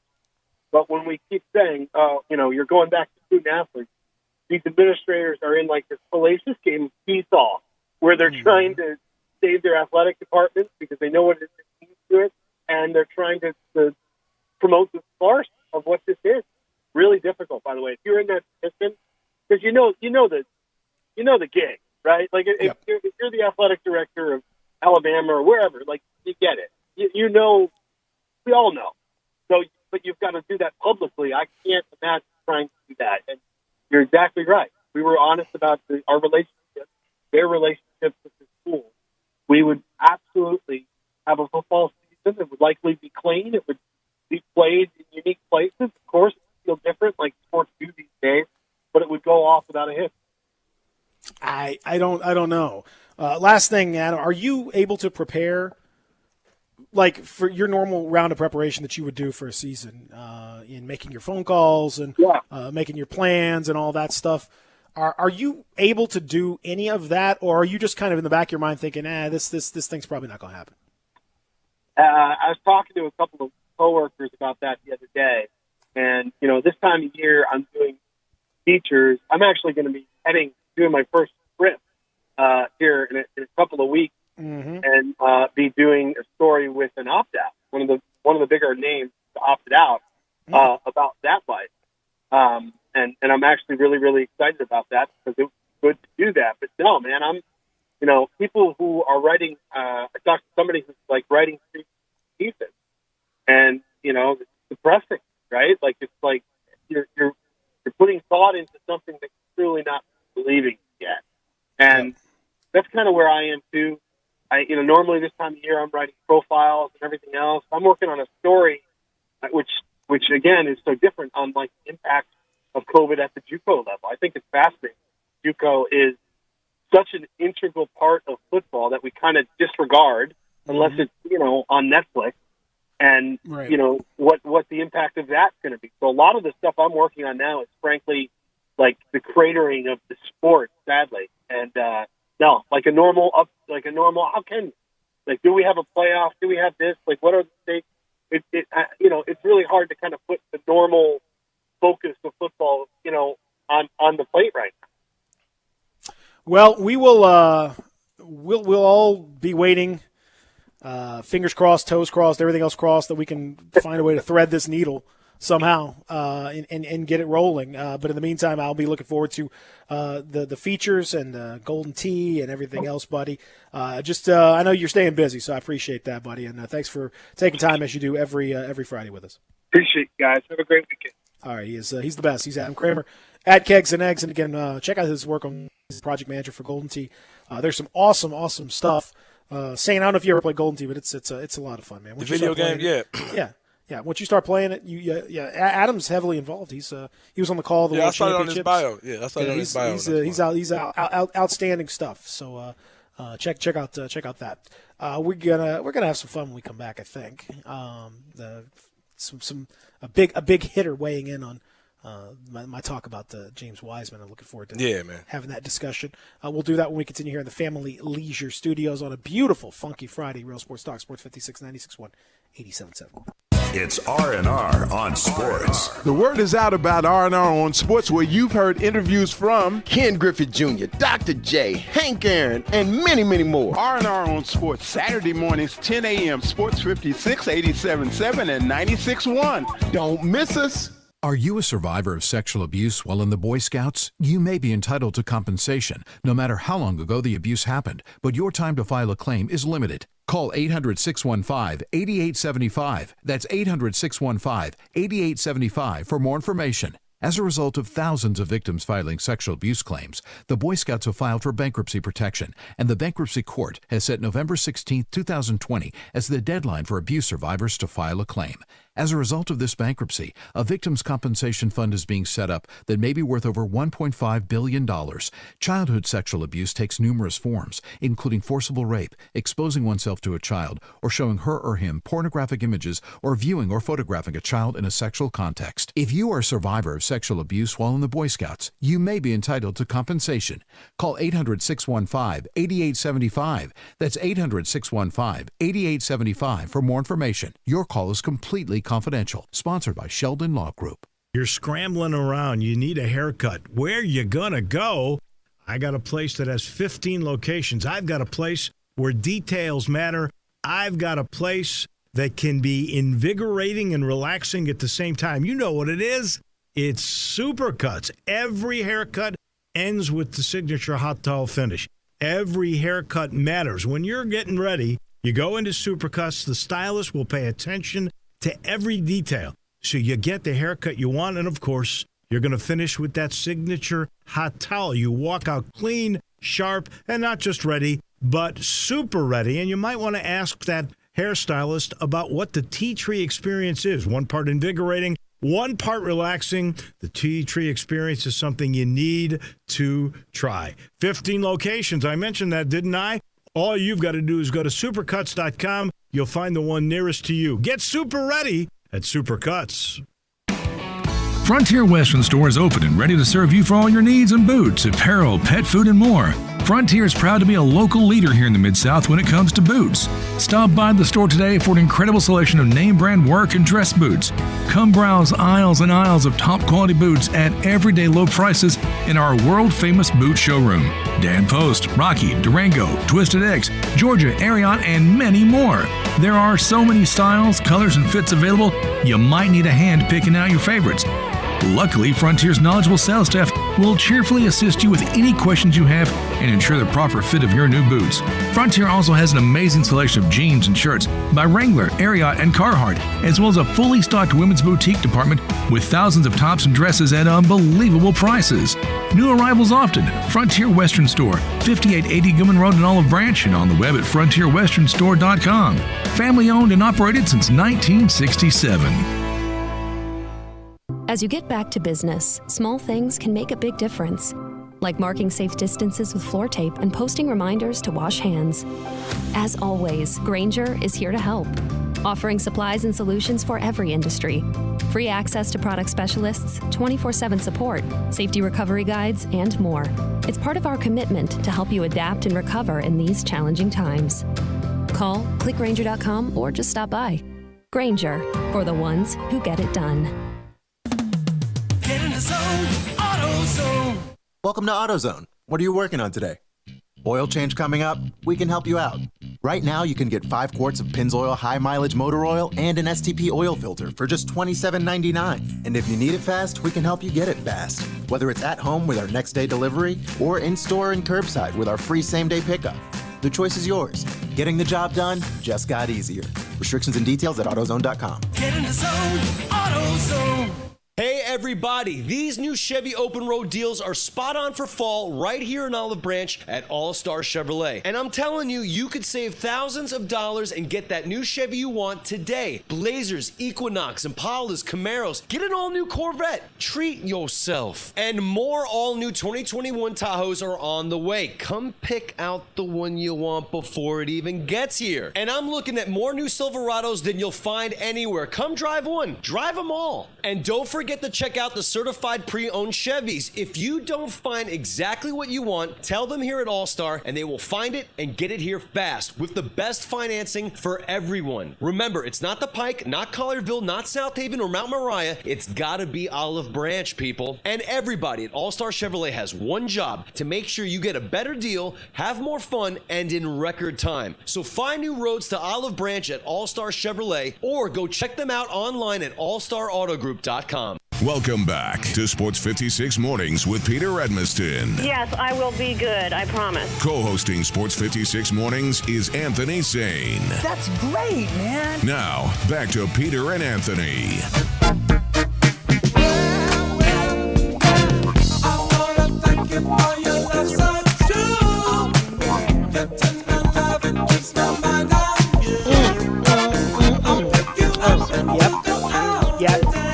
Yeah. What? Funky Friday. Oh, yeah. Zach, you in the mix today, my guy. For sure. Sometimes Zach gets in that zone, you know? Yeah. Appreciate that. Zach's funk love is real. Sometimes Zach doesn't have love for some of the other genres that we. Although I've turned him into a soft rock fan, which I'm excited about. Good. Zach's now full on soft rock fan. He probably listens to Air Supply, Christopher Cross in his spare time. Not really, right, Zach? Not really, but I will sing or start humming the Doobie Brothers every now and then. See, exactly, because you understand good music. That's just good music right there. You want to know a soft rock story before we go into our break? We're going right back to a break. No, before going to our special guest. I'm sorry. You want to hear a soft rock story about me? Sure. I'm a big time Billy Joel fan. And I went to his concert that was here in Memphis not too many years ago, and I felt like a speck of black pepper in a bowl of milk when I was there. And a lady asked me, did I know where I was? She said, "Sir, are you okay? Do you know where you are?" I guess she thought I was like strung out on drugs. I guess she thought I was like a homeless dude like walked up to the line because there was a long line outside going into the forum. A lady checked me like just making sure I was where I thought I was supposed to be. She said, "Sir, are you okay? Are you on drugs?" I said, "Yes, ma'am. I'm strung out on cocaine right now." But yeah, interesting fact about me. Big Billy Joel fan. That is interesting. You should never argue with the crazy man. You ought to know by now. Anthony song. You ought to know by now. Yeah. What's your favorite Billy Joel song? Is that your That's favorite? one of them. Now you making me think, bro. Well, yeah. That's one part of the gig. them. She's Got a Way About Her. It's a good one. She's got a way about her. Uptown Girl. Uptown Girl. She hold on. been living in a white bread world. For the Longest Time. Oh, for the longest. I think my favorite one though is My Life.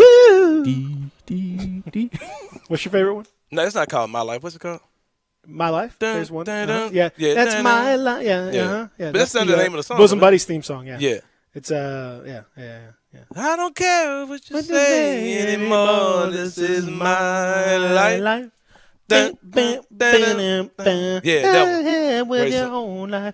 Leave me alone. Never said you have to live with me. I like Down Easter Alexa is another. That's one of my favorites. Yeah. Look at you. These hipsters, the track 13 on this unreleased album. I'm not track. I just like that song. It's a good song. Yeah, the unreleased album. I have no idea. What I didn't you're say talking any. I said it's a good song. Down Easter Alexa. It's a good song. It's his, it's by his boat. Jack, it's always these guys who try to pull these mental flexes on you.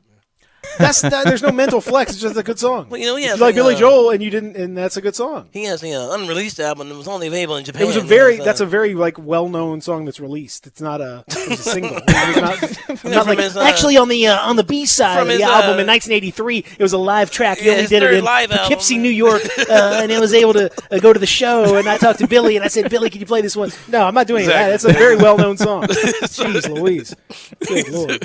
Dude's bothered these days. Speck of pepper. Yeah, that's what I felt like, bro. And a little bit of milk. Yeah, that's what I felt like, bro. That's what that was what I felt like when I went to the Queen Latifah show. Except for the other way around, maybe. A speck of milk and a bowl of pepper. It was like there were like 5 or 6 of us white people, and they sprinkled us around like that. We had to be moved around in the crowd to generate the appearance of some diversity. Yeah, man. It was a long story on that one. There's more to that story, but I think I have not told. Probably not, I don't know if I ever told that story on the air or not, but I probably won't. But it involved bad stuff. Anyway, freestyle rapping and me almost getting beat up. All right, so we'll talk about that. Yeah, time. man. Because we got a very special guest. Very special. Who blessed us with a text that was prolific. And when this man speaks, you gotta let. When this man want to speak, you gotta let him speak, man. From high atop the mountain near Union Avenue, the Channel 5 studios. Ladies and gentlemen, he is now blessing us with his presence after having overseen things at Greer Manor this morning. Ladies and gentlemen, Memphis legend, Jarvis Greer. Great Scott, I need some walk-up music after all that. Jarvo! I actually feel like I need to have some milk and a mayonnaise sandwich from that. Jarvo, you strike me as a Billy Joel fan. I think you like Billy Joel too. Well, what is that? For the Longest Time. Such a great song. That's a jam. I do like that. And the Uptown Girl, I'm a fan of that. You know, that was about Christy Brinkley. Yes, that's right. That was about Christy Brinkley. See, Jarvo knows what's going on. I'm up on my Billy Joel knowledge. No, Jarvo's more of a smooth jazz guy. I know if I know Jarvo. Oh yes. That I thought Sane was an ABBA kind of guy. Who? ABBA, Mamma Mia. About that one, Mamma Mia. Here we go again. Great show, by the way. I enjoyed that tremendously. So Jarvo, you took umbrage with my take that Precious Achiuwa was going to have a better NBA career than James Wiseman. So you're here to defend young James. I don't know. It wasn't that as much as it was. It's like people around here, or some people. Don't be general, Jarvis. Hey, you get in trouble. But some people seem to be like discounting Wiseman's ability simply because they're mad because he left early. And that's my opinion. Okay, the opinions being expressed are those of the person saying. If you look at what he did in his very, very, very small sample size. Okay, you want to take, the one game he played against D1's competition, that was a top 10 Oregon team. He had 14 and 12 and barely played half the game because of foul trouble. It was his third game out of the box on the road. Where was that game, in Portland? Mm-hmm. So, this 14 and 12, and while he was in there, he was dominant. You cannot say he was not. He was dominant. I can they say baited he was him on a couple. Yeah, I didn't say he was yeah, 14 and 12 in 24 minutes. He also scored a lot of those points when the game was It was Yeah, like the game was comeback out of time. reach. The game Yeah, was it kind of was- over. Oregon was like, okay, They- these guys are bums, so we're going to take their foot off the No, they didn't take their foot. They still had their starters in. They still had their guard that was hitting those long bombs out there. Yeah. That with the freshman team, and that game was never out of hand. I mean, they had like a 6-point lead with 4 minutes left, Mm-hmm. and it ended up being 11. Yeah, it got It ended close up being at the 11. end. So, But so I'll you- say this, so- Jarvis. I don't think he's going to. and be they bad. played most of the game without him. Yeah, they You know, did. So you can't say that. And they did well You can't without say that he did not have it. And if you look at Memphis' schedule, I can see five games that they would have won. They lost 10? They lost 10 or 11. You can see at least 5 that they would have won if he'd have just been there. Yeah, But that's all true. As far as his pro potential is concerned, the things that he can do, you know, they draft kids like that out of high school. You know, if they still had that rule. Mm-hmm. You know, if Right. you could still go out of high school. And the things that he did and the things that he's capable of, 7'1", 245, you know, he's put the weight on. He's not a stick. You know, he's not somebody running around there skinny that's going to get pushed around, that can run the floor like that and is actually a confident shooter out to 20 feet, out to the top of the key. You know, that I don't know about But that one. that's- That one seems a little bit That's of a all. stretch It's there. all in concept. No, Like, you look. I know you don't have what he did in college, but heck, for a lot of those guys that were drafted before they set the rule, you know, only played high school. He was a confident shooter out to 20 feet. It's not he didn't take a whole lot of them, but the ones he took with confidence, and he made the majority of them. But So yeah, Jarvis, that's a threat. there were a lot of guys that were taking. Like you made a very valid point. Back in the day, before college was even a factor, a lot of these guys were taken straight out of high school. But to my point, a lot of those guys are bad, Jarvis. A lot of those guys weren't any good. Like when they came to Yeah, the but NBA. some of them are. Yeah, exactly. And this guy is ticketed, and I'll base it on this: if he writes for the stadium. Mm-hmm. Can't think of his name. Was it? Stuck on it. There was an article out yesterday from the stadium. He polled 35 NBA executives. 20 of them said that Wiseman should be the first pick and first overall pick. So that's, I think 10 said Anthony Edwards. A couple said Obi Toppin, and I forget who LaMelo Ball was the other one. Yeah. And who got a couple of votes. But so that's 20 out of 35 NBA execs say, hey, look, we think that this dude is the dude. Well, let me tell you So something. NBA executives are the pros same people that that's the picked pros Hasheem thing. Thabit second, that picked a lot of dudes, out of position. NBA that's an executives can be outlier. good or bad. You know what I mean? There's No, nobody is saying there were a lot of questions about the beat. There's not that many questions about this guy. But you Okay, have to- there just aren't. There aren't questions about him. And he was the number one. What was he? High school player of the year. He's got what all. do you mean that there's no questions about him, Jarvo? Of course, There's there's no questions question about like him.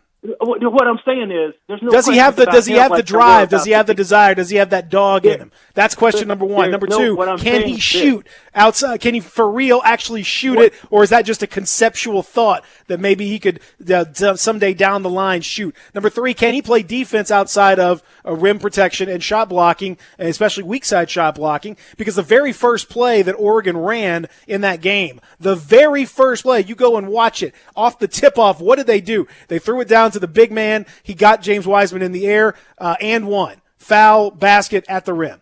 I'm not saying that's the first one, but I'm pointing. They went at him. They went at him and got him. Of course they. Well, they did, and they are a skilled team that's very good. They were ranked much higher than Memphis, and their program is a little bit more established because some of those guys have been there like a year long. So, but the deal is that was his first big competition. We didn't get to see him in a whole full season. There's questions about everybody. You can break down a minutia on every single player out there that's coming in the draft, and a lot of times you talk yourself out of a situation that would, if you just let them play and let's see how they do, they'd be all right. What I was saying was originally there are no questions about him like there were about the beat. Am I right about that or not? I get what you're saying. They're totally. different questions. I'll put it that way. To your point, Jarvis, I get what you're saying exactly. There are obvious red flags about Hasheem Thabit. That's true. But the thing is, we haven't seen enough about James Wiseman to call him a more athletic David Robinson. There's no proof. There's no evidence of anything like that. That's certainly true. Right. That's certainly true. And in the text that I sent both you guys, you saw that I said I'm not comparing him to anybody. Mm-hmm. No, I want to see how he develops. Right. Could he be really, really good? Yes. I don't think he'll be a bust because he does he has put in the work. He put in the work when he was at Memphis. He's been putting in the work while he's been down there in Miami, working out with his trainer. You saw him get bigger between his his senior season in high school, and when he got to Memphis, he looked big gummit. Who is this dude? Right. Because he grew and got stronger. So he's willing. He is a willing worker. So you got that business covered. He has the athleticism and the feet to be able to go out and guard people if if that situation arises away from the basket. He is an athlete. He's not a lumbering oaf. And I'm not nobody's saying he's a lumbering oaf. No. Nobody's saying, I'm not saying he's a lumbering oaf. I think he's I think he's athletic.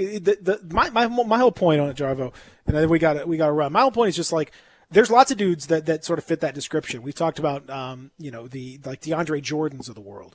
Tyson he's Chandler, much more adept offensively than DeAndre Jordan. I think he's certainly got more touch. But I'm saying DeAndre Jordan is an unbelievable athlete, and he's a big dude, and he runs up and down. If you've watched, before DeAndre was totally shot, same thing with Tyson Chandler. Those dudes had phenomenal athletic ability, and were very light on their feet for big guys. And you just see that, like, he's got that. So no one's saying that, but those guys are also fairly limited in what they can do. And that my only point with Wiseman, I think he's going to be an NBA player for 10 years. I don't think he's going to be a scrub and be kicked out of the league or anything like that. I just mean from a value point of view, I think Precious Achiuwa will end up being a more valuable and a better NBA player. That's I think you'll have a better NBA career. When you look back at it, you'll say, yeah, Precious was better. Like, I don't think there'll be a doubt that Precious was better. I look at it like this. The wing position in the NBA is the star position. Yep. Right? Mm-hmm. And what is Precious? He's a wing. He'll probably be a wing in the NBA. Yeah. He's a wing. Yeah. And so that's the star. That's the star position. That's the one. You don't have to get him the ball. He can create his own shot, do all those kind of things. So yeah, Precious should have a great NBA career because he's ticketed just like Wiseman. And I'm not saying that Wiseman is going to be 10-time All-Star. He might. He has the potential. But what I'm saying is he is going to be. If he develops along the path, that's what I said in my text I wrote to you guys. Yeah. If he continues to develop along the path that he is developing and what he's shown he could be, he will be a really good contender on a participant on a championship-level team because he is that kind of player. And that's why nobody else would put him up that high in the draft if that wasn't the case. You don't draft guys that high that you think, well, I don't know. Unless you're the Grizzlies and you take the beat. That's right. A true Hall of Famer, Jarvo. That's my take. Thank you, Jarvo. And they got to change. Peter and Anthony's okay, but Pete and Sane is much better. Yeah, I like. They should put Pete and Sane in there. I agree. What do you think? We like that. I'll give you that free of charge. All right, Jarvo. As I survey Greer Manor here. That's exactly right. And you don't do much, because I know Greer Manor doesn't pay for itself, so I know you got to. No, it don't, baby. Straight cash. Friday Football Fever tonight, y'all. That's right. It's back. It's back, baby. It's back. All right. Thank you, Jarvo. I see y'all later. Jarvo! All right, brother. I love talking to Jarvo! The man. The man, the myth, the legend, one of the nicest dudes ever in the world. Absolute Prince. Love. Not Prince of Whitehaven. That's Zach. But Prince, nonetheless. When we continue, we will go through. We got some text 67129. We'll do that. We'll talk much more about all this has gone on. It's been a very busy show. We got Kari Thompson coming up to talk a little high school football and his crazy comments as well at 9 o'clock. So we'll do that here in the Family Leisure Studios. Real Sports Talk, Sports 56 96.1 87.7. Want to get your voice heard? Hit us up on the First Bank phone line or First Bank text line. Hey everybody, these new Chevy Open Road deals are spot on for fall right here in Olive Branch at All Star Chevrolet. And I'm telling you, you could save thousands of dollars and get that new Chevy you want today. Blazers, Equinox, Impalas, Camaros, get an all new Corvette. Treat yourself. And more all new 2021 Tahoes are on the way. Come pick out the one you want before it even gets here. And I'm looking at more new Silverados than you'll find anywhere. Come drive one. Drive them all. And don't forget forget to check out the certified pre-owned Chevys. If you don't find exactly what you want, tell them here at All-Star and they will find it and get it here fast with the best financing for everyone. Remember, it's not the Pike, not Collierville, not South Haven or Mount Moriah. It's gotta be Olive Branch, people. And everybody at All-Star Chevrolet has one job: to make sure you get a better deal, have more fun, and in record time. So find new roads to Olive Branch at All-Star Chevrolet, or go check them out online at allstarautogroup.com. I Buy Houses, 901-406-1101. That's 901-406-1101. I Buy Houses. I Buy Houses will buy a house in any area, in any condition, and yes, it's guaranteed to close in 5 days. If you need to sell your home quickly, call 901-406-1101. If you've been through a divorce, if you lost your job, if you're tired of renters, I Buy Houses can get you your money quickly. I Buy Houses will buy your home in Shelby County, DeSoto County, Memphis, Bartlett, South Haven, Horn Lake, Olive Branch, anywhere and everywhere in between, in any condition. And yes, they're open 24 hours a day, 7 days a week. I Buy Houses, 901-406-1101. That's 901-406-1101. Grab that pen, 901-406-1101. I Buy Houses. First Bank is here to help you, whether you're a business looking for a loan to expand or refinance an existing one, a homeowner looking for a mortgage or home equity line, a consumer wanting to finance your dream car, or wanting a competitive rate on your CD deposits. Let First Bank try to handle your banking needs. Stop into one of First Bank's 3 local branches today: 6482 Poplar Avenue, just east of International Paper, 8398 Highway 64 across from Wolf Chase, and 6280 Highway 64 in Oakland. Or check them out online at firstbankonline.com. Member FDIC, Equal Housing Lender. Hi, this is Troy Fiveash, owner of Fiveash Roof Services. You've heard me talk about how we offer the best products, the best warranties, and the best services for years. Now let's talk about pricing. Pricing should never be the only reason you hire a contractor, but in today's world, pricing is always a consideration. So we suggest you get 2 or 3 estimates for your roof replacement from a reputable, licensed, and insured company, and then give us a call. If we can't beat your best price for a comparable roof system by more than $100, we'll give you $100. It's that simple. We are so sure we can offer you the best price, beating all other qualified companies. We will hand you $100 if we can't, and thank you for the opportunity. So give us a call. What's the worst thing that's going to happen? Make $100? Fiveash Roof Services, a proud supporter of Tiger Athletics and the official roofer of the Tigers home team. Fiveash Roof Services, fair, honest, and ethical. 367-0050 or memphisroofer.com. Fiveash Roofing is what we do. We're here for you. Welcome back to Sports 56 Mornings with Peter Edmiston. Yes, I will be good, I promise. Co-hosting Sports 56 Mornings is Anthony Sane. That's great, man. Now, back to Peter and Anthony. Don't fight the feeling in your soul. Just boogie on back and let the good times roll, yeah. We're here to boogie, so just get on up, yeah. Dexter says James Wiseman can step out like Larry Bird. Pretty sure he's joking. Like a hairy turd. But maybe not. I don't know. We got to stop it, man. Like, shout out to James Wiseman, bro. But, like, here's the real thing, too. And Jarvo said something about Tiger basketball fans having bias, whatever. I'm a Tiger basketball fan. I don't care about any of it. Like, it didn't have anything to do with it. I mean, but I guess the fact that I saw him up close and I saw him, you know, that kind of worries me. But like Anthony Edwards, who might go number 1, I've got serious red flags about him as well. Like I don't think he's done anything on the college level either to really 100%. Make me think that he's going to be this all-star level wing. 100%. We just don't know anything about James. And then the guy stopped playing in the middle of the season. And I think there are a lot of GMs who are saying, yeah, I take that kid, whatever. But there are also some concerns about his desire to even play the game, and that's a real thing. Like that's not just. Yeah, that's not hater talk. Like that's a real thing that people are concerned. Like, okay, why did this kid stop? Why did this kid stop playing basketball? You know what I mean? So, let's look into those things as well. There's a lot of unknowns. I wish him well.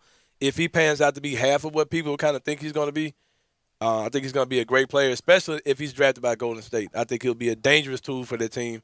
There's some talk about them trading him. I have no idea why they would do that. I think he'd be the perfect plug-and-play guy for what they do. I've seen lesser guys fit into that role.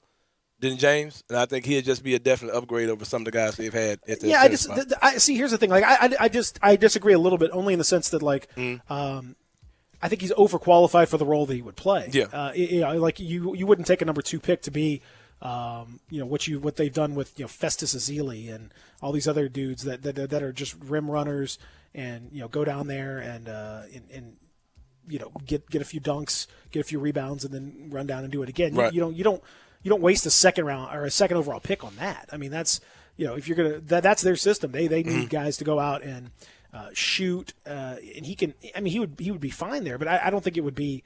I don't think he'd put up big time numbers. I don't think he'd be a major force there the way he would be somewhere else. So, I wouldn't trade him. If he ends up to be a depends guy. Depends on what you. I saw Will Perdue of all people, part of the Bulls broadcast team, former Bull. Not so much great, or even really good. Former Bull good. Former Bull's okay. Former Bull's all right. Former Bull's okay. Former Bull's Will all right. Perdue. He said the Bulls should trade the number 4 pick and Wendell Carter Jr. to the Warriors for the number 2 pick. They would do that 500 million times out of 500. You think the Warriors would? Absolutely. Yeah. Oh my God, Probably it would so. be Wendell Carter would be phenomenal in their Right. system because he's a more switch. He would do everything that Wiseman would do, and he would do it more in a more conventional way. And If he can stay healthy. If he can stay healthy. And then with the number 4 pick, you're getting basically going to be a similar player to number 2. They would. I mean, that Because was they got Obi Toppin. crazy. Obi Yeah. Toppin would be Yeah. ridiculous in the Warriors system. So yeah. Absolutely. I mean, Yeah, I think about it. But what you I'd do do it for it. I'd do it. when we come back? What you do it for Jonas Valanciunas? What you do it for him? Can we talk about that? We can definitely do that. We got Kari Thompson coming up as well. Right. And a shout out to very very quickly to Washington coach Ron Rivera, diagnosed with squamous cell carcinoma, a cancer diagnosis. He still plans to continue coaching, but it was something that he had found a lump in his neck. Says it's very treatable and curable. Redskins are off today, or Washington is off today. See, I got to get used to the Washington football team. They're off today, kind of dealing with all of this. So we wish him all the best. Says there is a plan B in place in case he can't coach, but he's still planning on coaching. So shout out and best wishes and speedy recovery to Ron Rivera for sure. When we come back, Kari Thompson will join us. Real Sports Talk, Sports 56, 96.1, 87.7.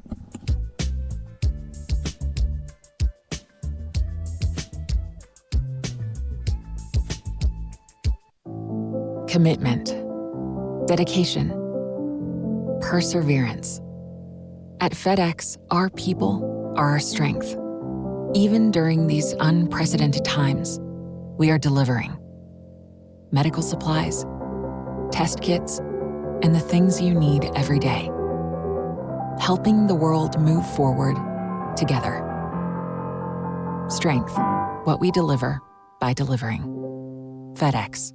Hi, this is John Conway with Conway Services. Have you noticed your air conditioning system struggling to keep up this summer? It may just need a tune-up. Good news, it's super tune-up time at Conway Services. We'll come out and perform our exclusive 16-point Energy Saver Super Tune-up on your air conditioning system for only $69 with a free on-leak check. That's right, Conway Services exclusive 16-point Energy Saver Super Tune-up for only $69 with a free on-leak check. We'll remove years of dirt, grime, and leaves from your air conditioning system. It's like taking your air conditioner to a car wash, all for only $69. If you have an air conditioner that leaks Freon every year, with Conway Services Super Tune-up, we'll include a free leak check. If that's not enough, we'll treat your unit with a special Teflon coating to help protect against the hot Memphis sun. So call Conway Services, the Mid-South's premier heating, cooling, plumbing, and electric service company at 384-3511. And call this week, and we'll do your Super Tune-up for only $57. Call 384-3511. Conway Services. Call Conway today.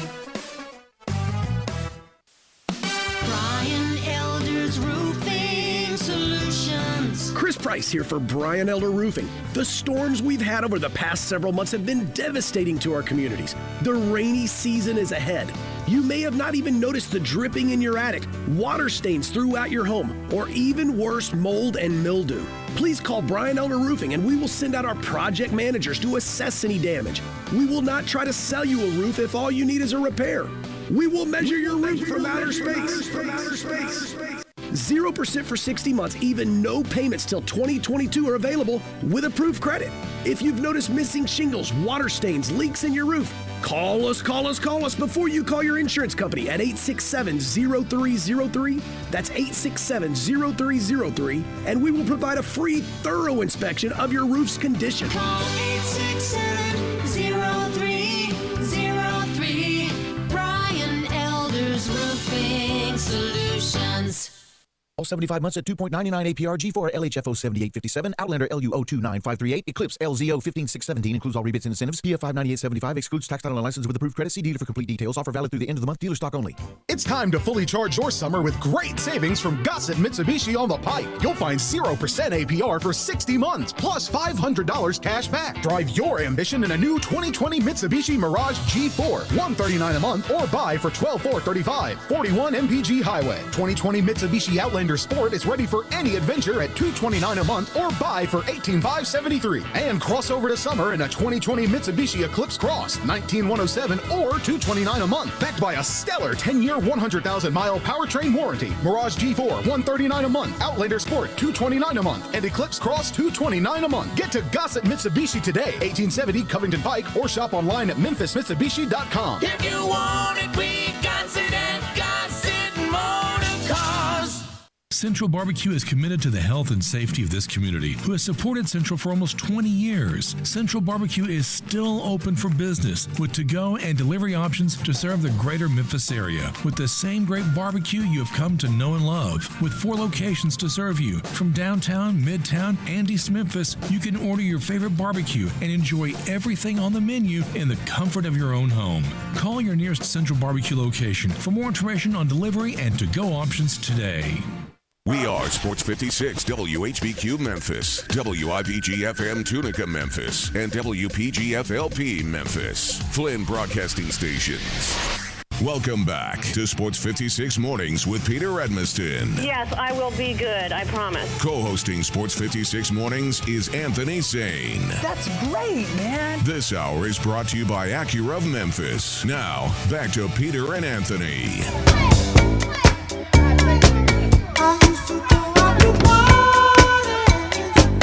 Hour number 3 is here. I'm going with kind of like a unicorn horn here on the front of my hair. See how that works. Something different. I like to mix it up. For those of you on the live stream, check it out. Something new for you every day. Uh-oh, I lost it already.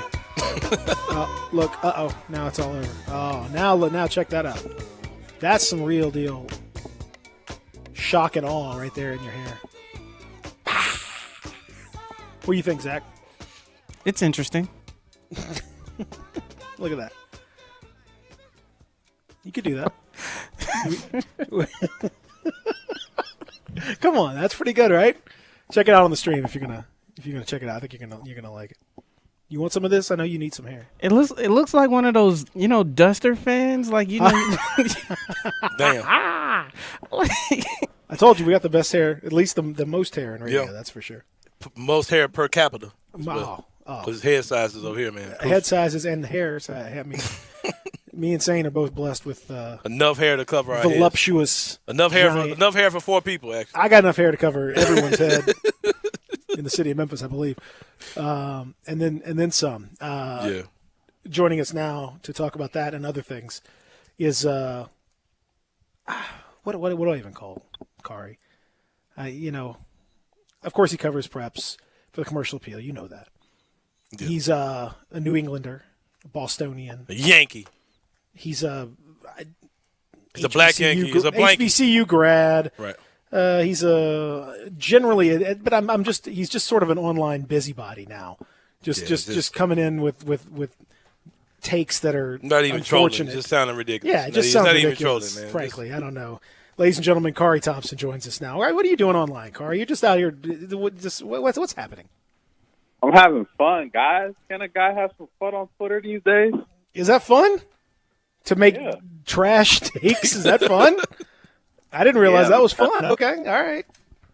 Man, just because I'm out here rooting for Wiseman, man. Come on. Ain't nothing wrong with rooting for Wiseman, bro. But to say that it's easier to get a star level wing than a star level big in 2020 might be the worst take I've heard in a long time.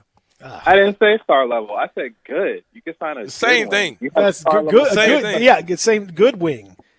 How many good wings are out there? Good and star level are not the same thing. But it's the same result. I mean, I told you, it's the only place you can't get good wings in Memphis is on the Grizzlies roster. Right. That's right. You said at FedEx Forum on the court. The only spot in Memphis. That's right. Yeah, you can get them at FedEx Forum, if in certain places at certain times, but you can't get them on the court. That's for sure. And you can definitely get them outside of FedEx Forum for sure. So, well, you used to get them last year in FedEx Forum. There was a certain wing place that was there that's not there anymore. But yeah, shout out. Wingaroo. Yeah, that's right. Shout out to Billy and the Wing. Billy Richmond, the Wingaroo, the man. I love how people always ask me, do you go to like, even Peter asked this, do you go to Grizzlies games? Yes, I live downtown. I go to Grizzlies games all the time. Y'all just don't like my take. It's just there's this elitism and it's just this. I don't know. I said earlier that you're a Yankee and you're a black Yankee, so you're basically a blankie is what I'll call you. But blankie, huh? Yeah, man, just do better, man. Think that's soft and sweet over here, huh? Just do better, man. Your takes can't be that bad. It's just such a privileged undertone that you come off with, man. Just coming from a team that's had so many championships, very few in your lifetime. Which y'all had one since you've been alive, I believe. But shout out to the Boston Celtics. Let's see, we got 5 Super Bowls, 2 World Series. Yeah, just so much privilege in this guy's voice, man. You got an NBA title and an NHL title in there, man. All my teams won. I've seen them all win. I feel you, bro. Congrats. Happy for you. Yeah, some of us don't get to see anything remotely close to that for our teams. Yeah. I haven't seen any of my teams. All the teams I like, I haven't even I don't even know, made playoff run. I mean, it's been forever since. I've forgotten. The Washington football team hasn't been relevant in 20 years or more. My soccer team is a disgrace. And yeah, I don't. You just feel very lucky. Yeah, be lucky. Born into privilege. Yeah. If you grow up black in Boston, you gotta have some kind of consolation, right? Yeah, I guess you're right. It's a fair point. That is a fair point. Yeah, my apologies, bro. Can you let me have it? Can you let me have it? I'll let you have that. I mean, I don't know. Then you got to deal. So how do you feel about Larry Bird? Larry Bird guy, he's a Celtic. Like, why would I not like Larry Bird? I just feel like you probably hear a lot about Larry Bird. You know, there's a lot of love about Larry Bird. Oh, for sure. But I mean, I grew up in the Pierce era, bro. Like, yeah, you know. Speaking of Paul Pierce, man, I'm glad you went there. Let me tell you something, Carl. Something about me. This is why you won't hear me give the Boston Celtics too much disrespect. I'm sorry. I joke with you about being a black Celtics fan, but I'll open up myself to you right there, live on the air. I grew up being a huge Paul Pierce fan, huge Ray Allen fan, huge Kevin Garnett fan. And when they all linked up together in Boston, I was like, this world must be playing a great joke on me because this seems unbelievable. So when those three guys got together, I was a Grizzlies fan, of course, but I was super happy that those three guys got together. That was my fantasy team to see. So I'm down for all that. I grew up I love Paul Pierce coming up. But, bro, this dude has lost his freaking mind over the last couple of years. And I don't know if he's senile. I don't know what's going on with Paul Pierce. I don't know. It's just, and that's the thing about the NBA that bothers me is that our league, the NBA hates on current players more than any pro league, and it's just ridiculous. What's going on with your boy P Squared, man? Nah, it's not that the league hates. It's just like, Pierce and LeBron had their rivalry, right? So like, of course he's gonna take shots at LeBron whenever he can. That makes sense. But you got OGs that are showing love too. Like look at AI. AI shows so much love whenever he goes to games. He's out there hugging D-Wade. Yeah, but why? But he's not broadcasting the games. They don't have our analyst Allen Iverson joining us. Now I'd watch that. Hey man, that boy, y'all hooping, ain't it, man? Yeah.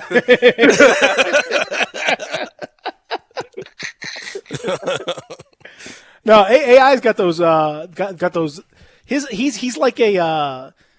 He's almost like an anime character. His eyes are so big and brown, and they have this gloss to them when you look at him, especially in person. He's got this weird hypnotic thing where if he looks at you, you're kind of like, oh, okay. Like he kind of it's a weird deal. He'd look right in the camera, and he would just tell you that, and you'd be like, oh, absolutely.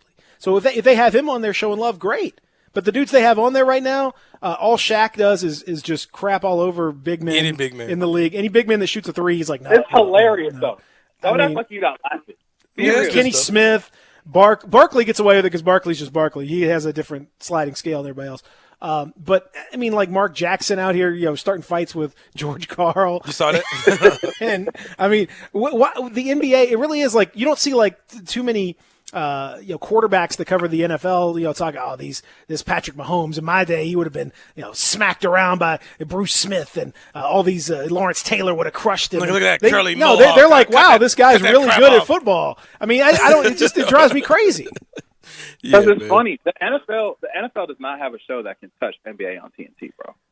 Yeah, that's the best show, period. I mean, but I'm saying that all the other ones too on ESPN, which is it doesn't hold a candle to inside the NBA.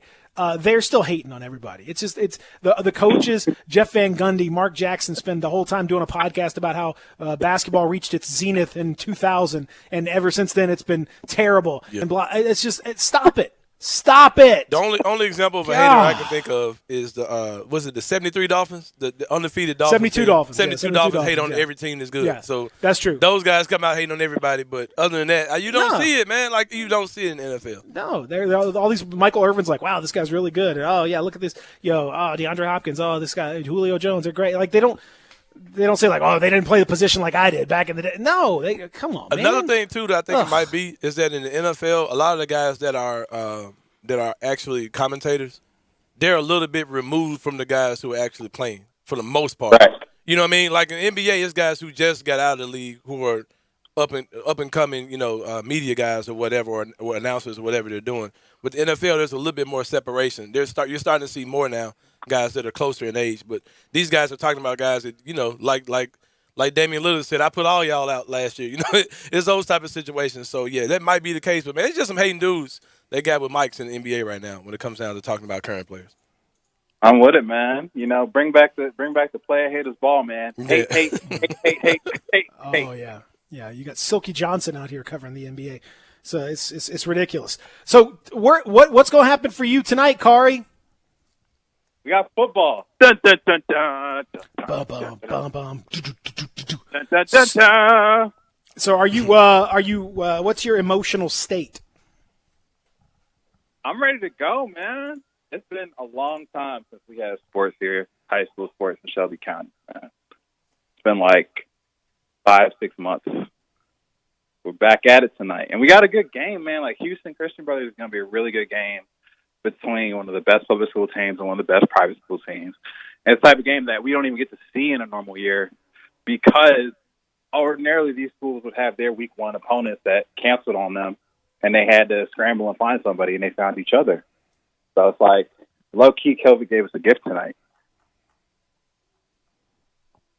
Are you what's your preparation? You going to be masked up? You going to be wearing a hazmat suit? What are you going to be? Masked up, social distancing. I'm only going to be in the end zone. I can't be in the sideline. Oh wow! That's our company policy. Break that one down. That's your job's policy. Yeah, man. They said we can only be in the end zone. We can't be on the sideline, be near any of the players or anything like that. Oh, okay. Will you be hitting the concession stands? No. Will you sit on? Are you sitting on the public toilet? It's an absolute emergency. Will you use a public urinal though? Again, if it's an absolute emergency. Kari will tell you. Kari will attest more than anyone. I can certainly attest. Having broadcast many a high school game in my life, that you generally do not want to use high school stadium bathrooms, and whether you're talking about coronavirus or not, that is not, generally speaking, not a drop of hot water in the building. I mean, unless you got to go in there, go in there and take a leak real fast. That's usually fine. But anything else, it gets gruesome. Please find somewhere else. And the smells and it's just and the paper towel roll is going to be kind of bent, so it's going to be hard to pull the toilet paper off of it. Yeah. The roll, instead of it's usually not even in the dispenser. It's like just a roll sat next to it's got the like sink. natural moisture in it. Yeah, everyone's just got it made all wet. It's terrible. Terrible. No. So I'm assuming you don't want to go in even in the best of circumstances, you don't use the facilities too often. No, people just have wild habits, man. Like, I'll never forget the time. I think I told you the story when it originally happened in the spring, but, Max Gersh, our photographer, told me the story about this dude who walked into the bathroom with his hot dog and popcorn. That's so nasty. Man, that's how Rona got started. That's coronavirus started at a high school football game. And was like eating while he's doing his business. God, that makes that like I'm actually like my stomach is actually turning like hearing that. That's I can't even like be in the bathroom for more than like a few, just the bare minimum of time it takes to go to the bathroom, wash hands, and then leave. Right. I can barely survive that. It's I want to give that's why I want to give a special shout out to the people up at Knoxville. Webb. I did a game at Webb. Kari, I don't know if you've ever been up there or not.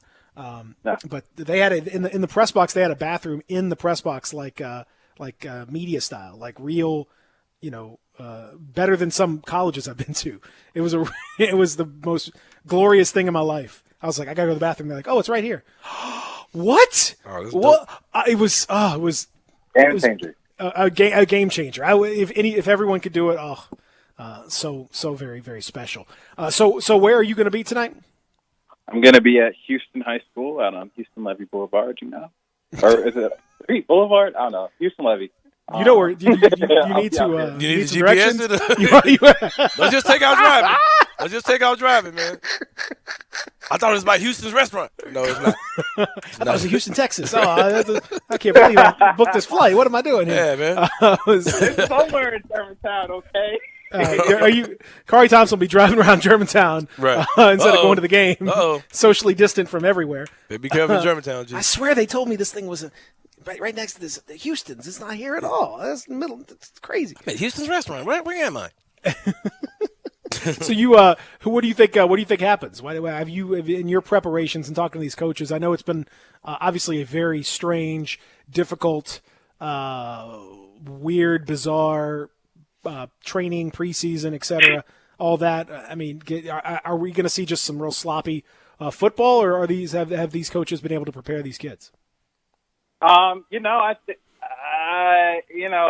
suburban schools have been at it for a while. Like, it's not a situation where it's been in Shelby County schools where they haven't been able to practice. Like, they've had a solid couple weeks of practice in. So, I think the product's gonna, look like week one football, high school football. If you want to call it sloppy, I suppose. But yeah, I don't know. My prediction called for more points than more people would think. Usually, I said my prediction is 31-21 Houston. What else is on the docket for tonight? Well, there's Briarcrest and Collierville, but Collierville is not letting the media into the game, so won't be there. So you'll just have to guess what happened. Yeah, I'm sure people will tweet it. Will they be giving you results for the game, or will it just be a guess? Maybe I should get some high school hot takes, man. Oh yeah. But yeah. Oh, can I help on your behalf too, real fast? Because I know you say it a lot, but maybe coming from me, it'll be different. I don't know, because you've said it a lot. Everybody, please send your scores and stats to Kari. Was it scores at commercialappeal.com? Sports at commercialappeal.com. Sports at commercialappeal.com? Okay.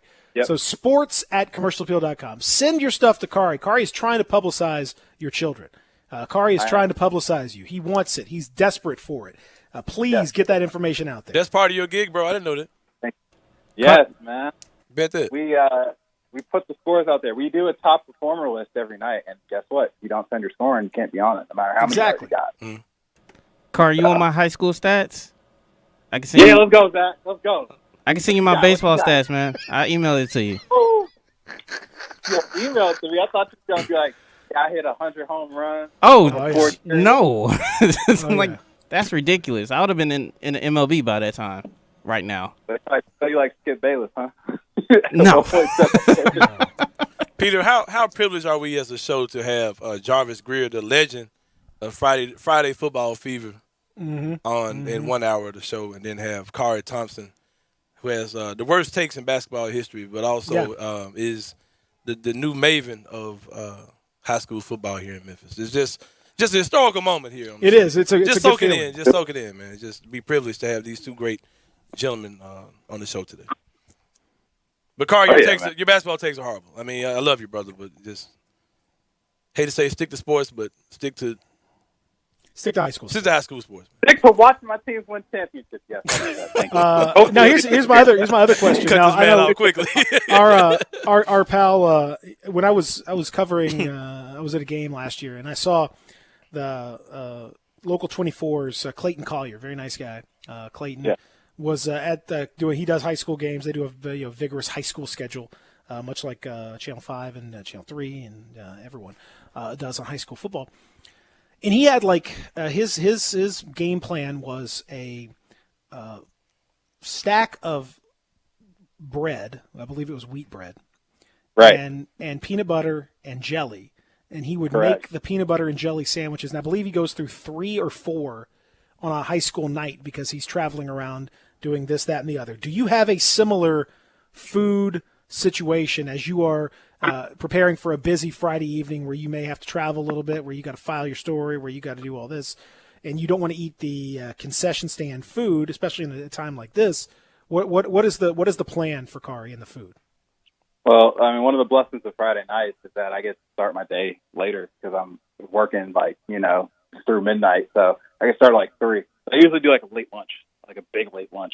Mm-hmm. I might get out somewhere, I might cook something, but I'm not living the peanut butter and jelly life in the press box. That's Clayton swag. What are you going to cook? Can you cook? Man, I ain't cooked nothing today. I might run to Central or something, man. Oh, there you go. Okay. Get you six. If you get 6 wings, you're going to be set through midnight. That's going to fill you up good. For sure. Someone give me a takeout suggestion real quick, man. I mean, I've been here for a couple hours, but there's probably a couple of spots that I don't know. Thanks. Obviously you can't go wrong with Central for sure. We've talked about how good the Sunrise is there. That lunch, it'd be a late brunch lunch situation for them. It'd be excellent.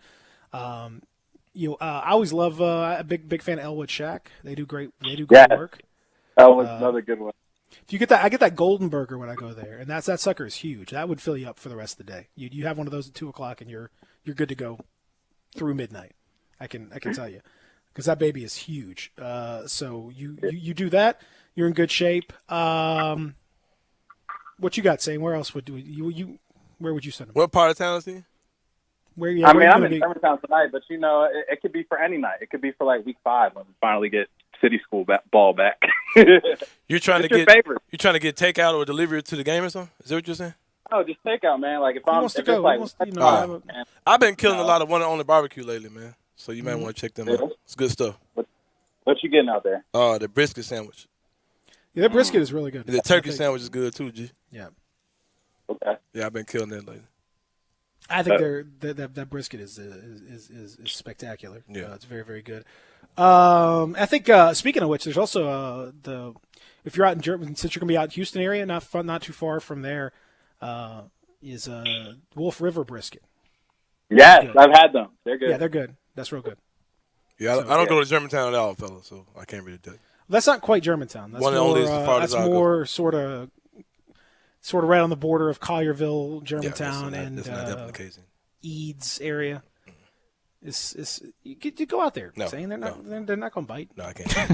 Can't do it. I might run into the guy that might pull you over, but they're not. Exactly, I can't do it. You might run into Lloyd. Yeah, I might run into Lloyd. You might run into. Yeah, that's the guy I was looking for. I couldn't remember his name. No, yeah, I can't do it. Yeah, you might run into Lloyd. Yeah, well, that's true. Yeah, I don't want the lowest smoke. So. No. Listen, man. It's just do your best. Hopefully Lloyd isn't there. It's good nonetheless. All right, well, Kari, stay safe. Have a good first week of action, and I hope it's for your sake. I hope it's dramatic on the field and very undramatic off of it. Yeah, man. Looking forward to it. See y'all later. All right. And thanks for not sharing any more basketball takes, please. Yeah, don't for the rest of the playoffs. Just celebrate your championship. Just or whatever celebrate. You guys do. Just celebrate whatever it is. Stick to high school football. Happy off season, guys. All right, brother. I said happy. I just not caught what he said. Happy off season. That's funny. Yeah. When we return, we will talk about his Celtics and the rest of the playoff action, and also get into a little bit of what's going on here locally tonight with that high school football schedule. Real Sports Talk, Sports 56, 96.1, 87.7.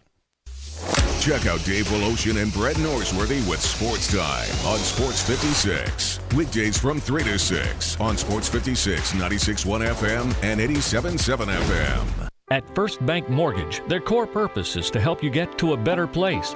That better place may be a lower monthly payment, that vacation you thought was impossible, or getting into a home with a fenced backyard where your kids can play.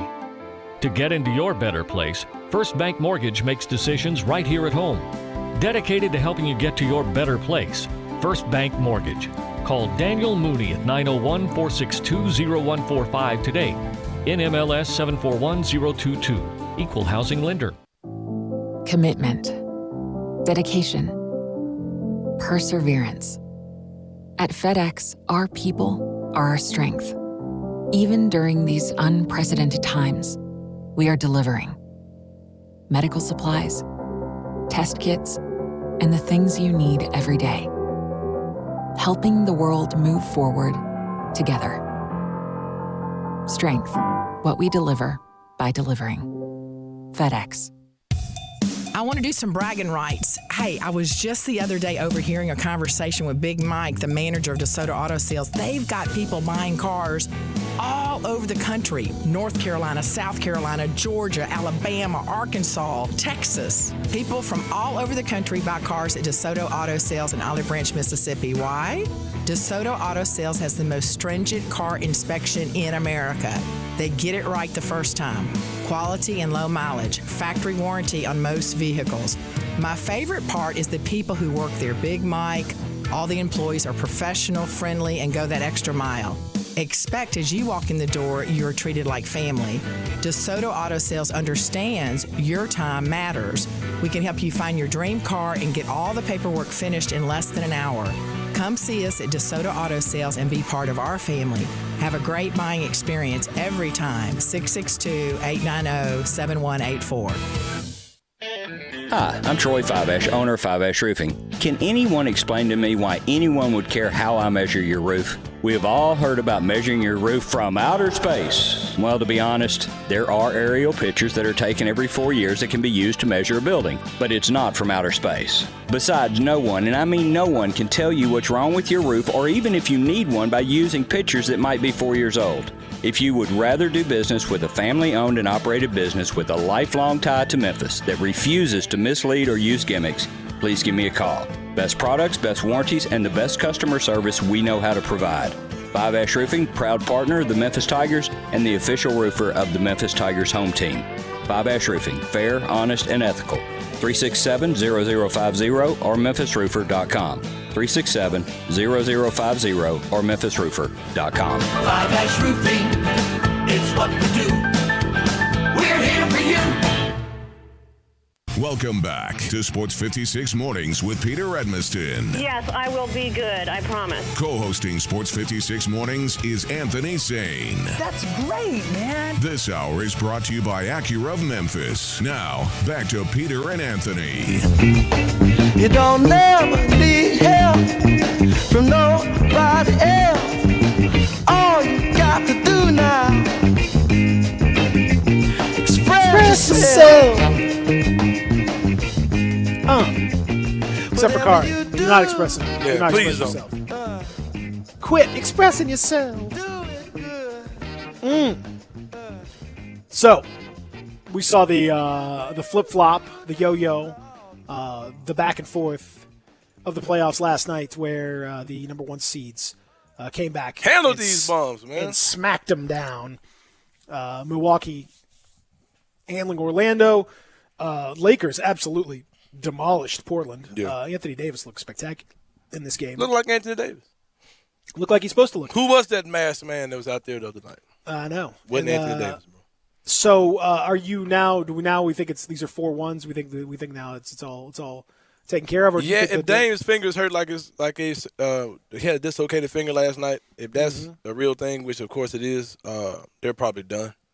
Yeah, in Orlando they're not for real, and the Bucks seems like they woke up, so it looks like things gonna be back to normal. But that Clippers, Dallas, who knows? That's a whole different one there. Yeah, for sure. I tend to agree with you. the thing that I noticed about that game last night, the Blazers finally looked exhausted. Like they just looked dead. It wouldn't have. I don't think it would have been the worst idea for Terry Stotts to just. I'm not going to say throw the game, but almost like just play extremely limited minutes and try to get these dudes a little bit of rest, because it would have been the same thing with the Grizzlies. You played so many games in such a short period of time. They threw that play-in game, and the Grizzlies really pushed them in that play-in game. If they had to play another one, it would have been even tougher. But they just didn't have no legs. I mean, they didn't. Mm-hmm. When the Lakers upped their game and really played, instead of just sort of assuming, we're more talented, we're going to beat these teams, when they actually played hard and up their level, the Blazers didn't have any energy to fight back. It just wasn't there.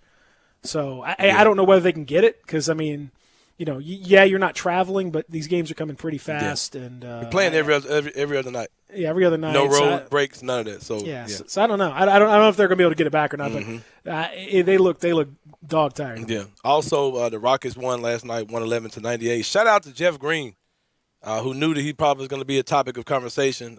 Went off last night against Oklahoma City Thunder. In his 37 minutes, he had 15 points, 3 of 6 from 3.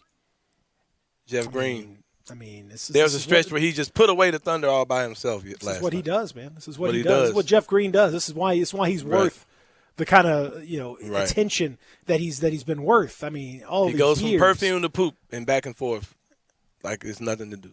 Never has a man looked better without being better. Good, right? I mean, he looks unbelievably good. And I challenge you, anyone, go look up Jeff Green highlights. You would think you're watching the most amazing player ever, because aesthetically, like his body type, his fluidity, he looks terrible now because he's gotten older. But if you go look up old Jeff Green highlights, you would think you're watching one of the best players you've ever seen in your life. Oh, I mean, the highlights. Exactly.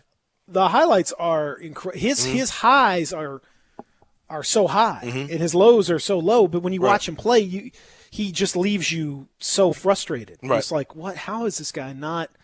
You could see why teams think of him as the solution to all the problems, and he's just not. He just isn't. I'll say one thing about Jeff Green too. I've always kind of felt that after he had that surgery. Yeah, it's heart surgery. Yeah, the dude had a major surgery, bro. You know what I mean? I've always kind of thought that he's kind of like with any other injury. When guys have an ankle injury or a knee injury, I think they think about it. And I think he always, he might fear that he might, Yeah. I don't want to say the word, but yeah, it might have, that heart might not do what he wants it to do. That's possible. That's possible. I think that's always haunted his mind throughout his career. Yeah, and I always felt bad for the guy because he's, you could. It seemed to me whenever talking to him in the locker room, he was real guarded. I think he knew that he was, the target of a lot of derision, understandably so. That he wasn't living up to the hype. Right. All that. I think he knew that.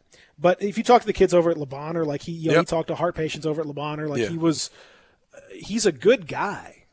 So I hate to I hate to dog him out, but you have to be honest. Like, it goes back to what you were talking about, Jonas Valanciunas, right? I mean, again, like sometimes you got to be honest with, when guys are. That's part of the gig. Like it's, and he seemed if it's not good, it's not good. It's just you got to be honest. Like he seemed extremely agitated when he was here. Like he didn't. It was almost like, and I know he heard the stuff that we said about him. When I say we, I mean media. I know he heard the things that people said, fans said, but he seemed like he really didn't.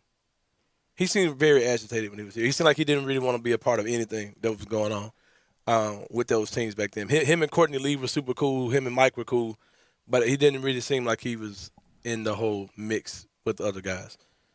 And but yeah, I don't know. He's. And you remember he even came to Coach Yeager, was like, man, look, just bring me off the bench, man. Yeah. You know what I mean? like I'm tired of this, man. Just bring me out. I don't want this smoke. Like I didn't ask to come here to be y'all savior at the wing position. You know what I mean? So, but yeah. If you are the Timberwolves won the lottery. I think we went through all this and we talked about who actually won the lottery. Yeah, let's talk about these conspiracies. Yeah, won the lottery. I don't know. No, I'm not even gonna spend time on that nonsense. It's ridiculous. Timberwolves have already had. Are you for sale? But they've already had like to muzzle me like a mad yes, dog? I'm gonna muzzle you. Yeah, I'm muzzling you like a mad dog. Right here. Okay. For your own good, I'm muzzling you like a mad dog on this one. Timberwolves won the lottery. Forget about the conspiracy theories for a second. Who would you take? Oh, I'm going Anthony Edwards off top. Terrible. I mean, hey, bro, this draft is not. Why sexy. are you? You know who Anthony Edwards is?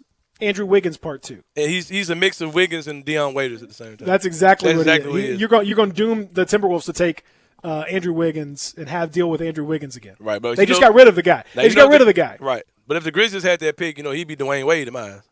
Oh, he's talking about the next Dwayne Wade. Easy. He's 6'6" Dwayne Wade. You cannot. You just cannot. I don't. Who they gonna take, bro? LaMelo Ball. I take LaMelo Ball I can see over him. I mean, that makes. He's so. I think LaMelo Ball's good. I don't. I mean, I'm not sure he's. Or it could great. be. He could be 6'8" Ricky Rubio. I'd still rather have that than Anthony Edwards right now. I don't think Minnesota, especially wants for to that do that franchise. again. Especially for that franchise from Minnesota. I just don't. I don't see. Drafting Wiggins all over again. He's going to be like that, and it's going to be the same thing from those fans. It's going to start putting pressure on. He's. I just. I wouldn't be surprised if they did that though. But if they do that, does that bump Edwards to 2? Yeah. Edwards probably then goes to the team that has Andrew Wiggins right now, which, however, right. I swear I keep forgetting that he's on the Warriors. Right. But I would see. Now to them, I still think they'd probably take Wiseman would make the most sense for them. Oh, then Michael Jordan gets baby Jordan. But I definitely don't think he goes past 3. The next Harold Miner. At that point, and Jordan can abuse his career just like he did with Kwame Brown. Just mentally molest this man because he's going to kill him. He's 6'6", got Jordan's body type. Oh, Jordan's going to destroy that dude. It's going to be I wouldn't. You just keep Jordan, lock him out of the facility. You can't have him anywhere near that guy. They probably should take Obi Toppin, but because he's 3 years older, teams do not want to take a 22-year-old that high because it's just a potential thing. Like they just don't feel like the upside is that high. But I mean, Obi Toppin is so, in terms of like polish, he's a polished offensive player, man. He's a polished offensive player. I think Obi Toppin with the Warriors. Scary. I think that's a scary. Yeah. And it wouldn't. I'll tell you this, Saint, it would not surprise me if they took him, or traded down to get him at 4 or whatever. If they targeted him, because they have an older team, they are in the unusual position like the Spurs were, where you just are in the lottery, kind of fake lottery, because you had so many injuries and so many problems. You didn't have Steph, Clay, etc. If they get Steph, Clay, Draymond back, and you throw this dude who's a very polished pick and pop outside shooter with some size, I think he can do some of the things Draymond can do, but not. He can. He's a super smart player, which fits in well with what they want to do. I would. Right. I think that'd be the pick. Again, I just don't know if they want to take a 22-year-old, but I think given that they're kind of ready to win now, I don't think they'd mind so much. Taking an older player, a team like Minnesota, that has.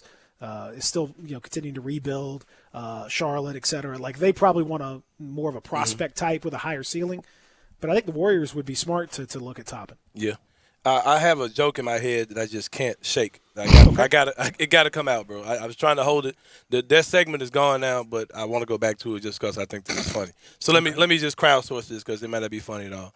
I keep picturing Michael Jordan with Anthony Edwards, right, and him like having this one-on-one, like really laying into him.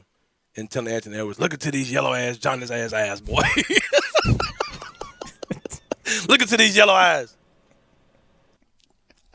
I can just see him just going off. It does concern me. It does concern me. Mr. Jordan, you're scaring me. Look into these yellow ass eyes, boy. Jordan's eyes was been bad. Through some stuff. Yeah, man. Jordan's eyes were in a bad place on that. Jeez. Look into these yellow ass eyes. You think I'm playing with you, boy? I'm Michael Jordan. Some people have those, and it freaks me out a little bit. Yeah, Michael Jordan got the old black man eyes for sure. Like it's a lot of old black dudes got those eyes, and Michael Jordan's got them. Word on the street, a.k.a. Woj, says that Mike Conley Jr. Yes. is clearing quarantine. Shout out. He will be in the lineup for Game 3 against Denver in the very interesting Jazz Nuggets series where it's been the Donovan Mitchell show for much of that with those two teams tied up at 1 apiece. Mike Conley Jr. getting the opportunity to win a championship potentially and joining Marc Gasol as a player who left Memphis and then immediately won a championship. Who doing it? Mike Conley Jr. Hell no, not this year. Man, Utah, sorry as hell.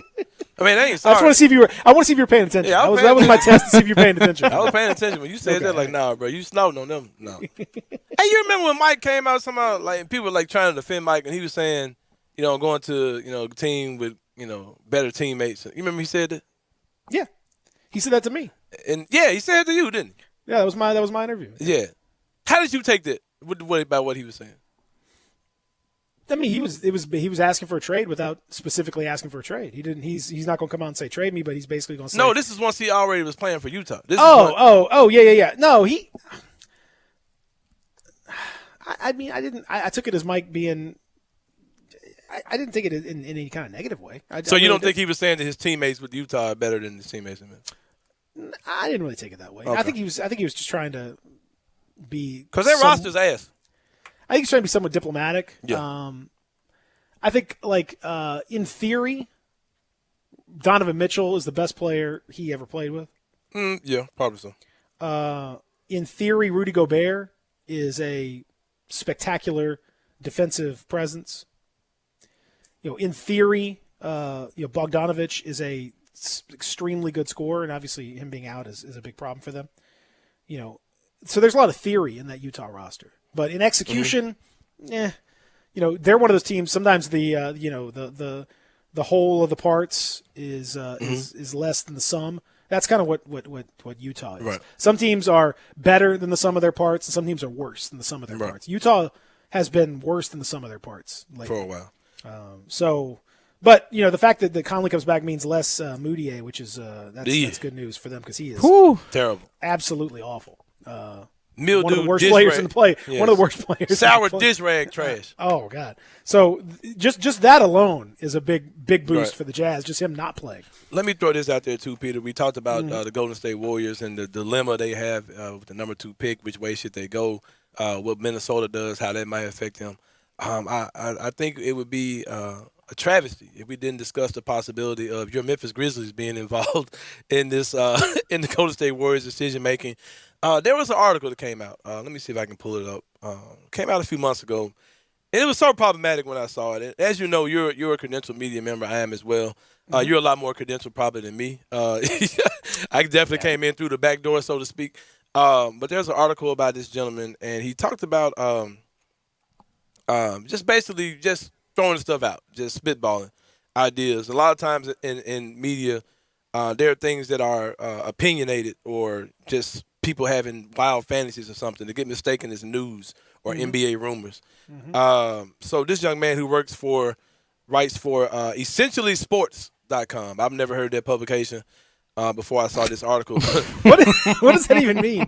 Essentially sports. It's not exactly sports, but it's essentially he writes for more or less sports. Yeah, It's pretty much sports. More or less. It's more essentially. Yeah. It's a sports website essentially. But there's power in words and there's power in names. So Essentially Sports with the essentially underlined says the fan's perspective, and this is written by Aaron Matthew. And most of the times in these type of publications, the guy who's writing for them doesn't live in the market of either team he's writing about. He's just a guy who's writing something to get clicks or just we all know how that works. Shout out to this guy though. You know what I mean? I hope that whatever he wants to get out of journalism happens because we've all had to do these type of things. But he writes this article basically spinning the idea of the Golden State Warriors not needing James Wiseman and also having a $17 million trade exception, which is true. Not really sure the status of that trade exception because that technically is expired, but that was based on still there. It's still there because it got extended, right? Yeah, it's still there. Okay, so that because it was supposed to be July the 7th when it expired, but they've extended got to the beginning of because of the pandemic. Yeah, right. So he describes how Golden State has a $17 million trade exception, and they don't really need James Wiseman. So he comes out with this marvelous idea that hey, the Memphis Grizzlies should trade Jonas Valanciunas to the Golden State Warriors, who fits right into that trade. His money fits right into the trade exception. He's a big that can do what the Warriors need him to do. And the Grizzlies would get James Wiseman, the number 2 overall pick in the draft, to play alongside Jaren Jackson Jr., Brandon Clark, and John Morant. Just have this young super team. And it caused so much confusion. And there are Grizzlies fans who read this young man's article. And it kind of ticks me off, man. Because I've had stuff I put a lot of work into that gets no traffic. But people write nonsense stuff like this, and people really take it and run with it and treat it like it's news. And it's ridiculous. Yeah, give me my music, man. It's perfect time. You know what I'm saying? It's being a person who's actually broken news, who's actually put stuff out, who actually talks to players, talks to people in the front office, who has backdoor channels to information. It just kind of upsets me when Joe Blow, sitting in his kitchen table, on his phone, in economics class, can put out a bullcrap article suggesting that the Memphis Grizzlies are going to trade Jonas Valanciunas for James Wiseman. It's just preposterous. And it bothers me that Grizzlies fans get caught up in this stuff. I had a bout of insomnia last night, and I'm up on Facebook arguing with buffoons who think that this is a real deal. I think something's going to happen. Because what makes me the most mad about it is that people see stuff like this, and then you know who they get mad at, Peter Emerson, when it doesn't happen? They get mad at our great king, our leader, King Kleiman. They get mad at him. Why you trade for James Wiseman, man? Them folks, man, Hold on. Let me get back my voice right. Man, bro, them folks could have got James Wiseman, bro. No, they couldn't have. So don't hold the great king accountable for this nonsense article written by Aaron Matthew with 1 T. This, by the way, is how I feel about you and conspiracy theories. What you said about them is the same thing I feel about you and these conspiracy theories. Well, you don't want to go there, bro, because keep my music looping, man. Cut it up a little bit. Cut me up in my headphones, bro. Since you want to call me out about conspiracy theories. Turn me up in my headphones. If you look at the draft last night, Yo, turn me up in my headphone here. The two teams that got bumped up into the lottery were who? Who were they, Zach? The two teams that got bumped up in the lottery. That was the Warriors and the Charlotte and Chicago. Oh, Chicago and Charlotte. It was Charlotte and Chicago, right? Yeah. All right, what's something in common about Charlotte and Chicago? They both start with CH. They're both two trash organizations, right? Yeah. Michael Jordan, both of them. Right, but MJ. But no. Last Dance, you're right. Last Dance. You're exactly right. It's Netflix. Netflix and ESPN. Yeah, but you're exactly right. No. Oh, I see it now. No. Oh, it's incredible. The views are through the roof. That's a good one, but no. There are two organizations that were actually trying to win. And the Chicago fires their crap coach to show the NBA, look, man, we're trying, man. Fool with us on the lottery, man. And what does NBA do? They reward them bums with a top 4 pick. Michael Jordan fighting to the end, trying to contend, man. Got to look out for MJ. But I mean, like the Pistons are trying to win, man. They fired their GM. They got new GM and all that stuff, and they dropped to 7. I'm about to do a podcast with Omar Sankofa. I'm going to tell him, man, you cover the most poverty franchise in the NBA, Omar Sankofa. That's not the most, but it's one of them. But it's not the most. Bro, Detroit has been trash for a long time. I can't name one draft pick of dudes who drafted in the last 10 years. Luke Kennard. Bum. Like, how you been bad that long, but there are no good draft picks on your team? Like, how is that possible, bro? I mean, it's Sacramento, Minnesota. I mean, a lot. No, man, you got De'Aaron Fox. You got a bunch of guys from on that Kings team that are good. I can't tell you anybody that the Pistons have drafted in the last 10 years. Just poverty. That's your fault. Poverty franchise, bro. But anyway. Sekou Doumbouya. Who wins the lottery? The Minnesota Timberwolves. And what are they doing? They're for sale. Come on, man. It's right there in front of you, Peter Emerson. Why can't you see it, bro? Golden State Warriors. Because they've already had like 1 million people trying to get the franchise. They have like more buyers they know what to do with. But it's not even the deal that you got the number one. You have to sweeten the deal that's already done. It's going to be a good play on a cheap contract, bro. They're trying. It's not even that cheap anymore, and they're trying to get out there and they have to sort through all these people. They got too many people trying to buy the team. They got nothing but buyers. There's no problem Peter, selling NBA franchises. You got to come on over to the dark side, man. You got to stop the nonsense, bro. Just stop the nonsense, Peter. Listen, man. And this is a crap draft. I know you want to make this equivalent in your mind. No, isn't it just life is random. Weird stuff happens. The lottery is especially random. It's supposed to be random, and it is random. For this crap draft, for every single franchise, if they won it, you could make up some random conspiracy about why they would have won it. Every single one would have some reason why they would have won it for all sorts of various reasons. It could have been any number of reasons. So no, I don't, and will never ever buy it. I do agree with you that what was his name, Aaron Michael Aaron Matthew, Aaron Neville out here just causing so much confusion. Just stop making stuff up. And then you know what fed into it? Yesterday, Jason Smith. Ooh, why are you dragging Jason Smith into this? Jay Williams, ESPN. Come on, man. I like Jason. There's no reason Jason's a good dude. There's no reason to drag him into this for no apparent reason. Jay Williams says, you know what? I wouldn't be surprised if the Warriors ended up trading this pick. Oh, here come Grizzlies. Oh, you heard him? They don't even want the dude. They don't even want him. We're about to get him a JV. People love the couch. I wouldn't be surprised if so. That means we're about to get Jay. We're about to get James Wiseman. Yeah, we're about to have two unicorns on the team at the same time.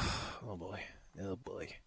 Y'all got to calm down, man. All right. We'll calm down. We're going to take a break. I'm good, man. I'm good. And continue. Real Sports Talk, Sports 56, 96.1, 87.7.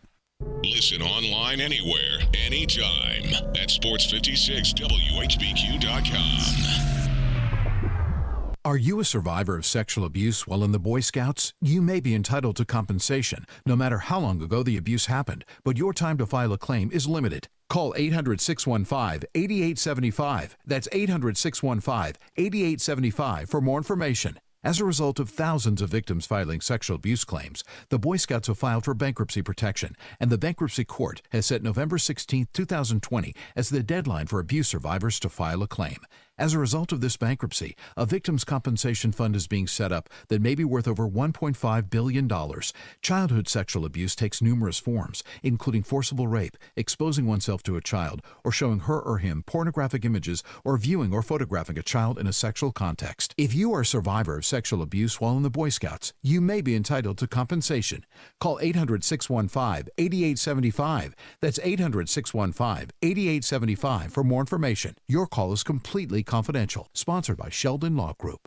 Even in times like these, special occasions happen. And when an occasion calls for special, it calls for 117 Prime, Memphis's premier downtown dining destination. From the spectacular 36-ounce porterhouse, paired with a Ferrari Carano Cabernet, to the jumbo lump crab cakes, to the raw bar with oysters fresh off the boat from the Gulf and the East Coast, there is simply no finer dining experience in Memphis than 117 Prime, in the heart of downtown.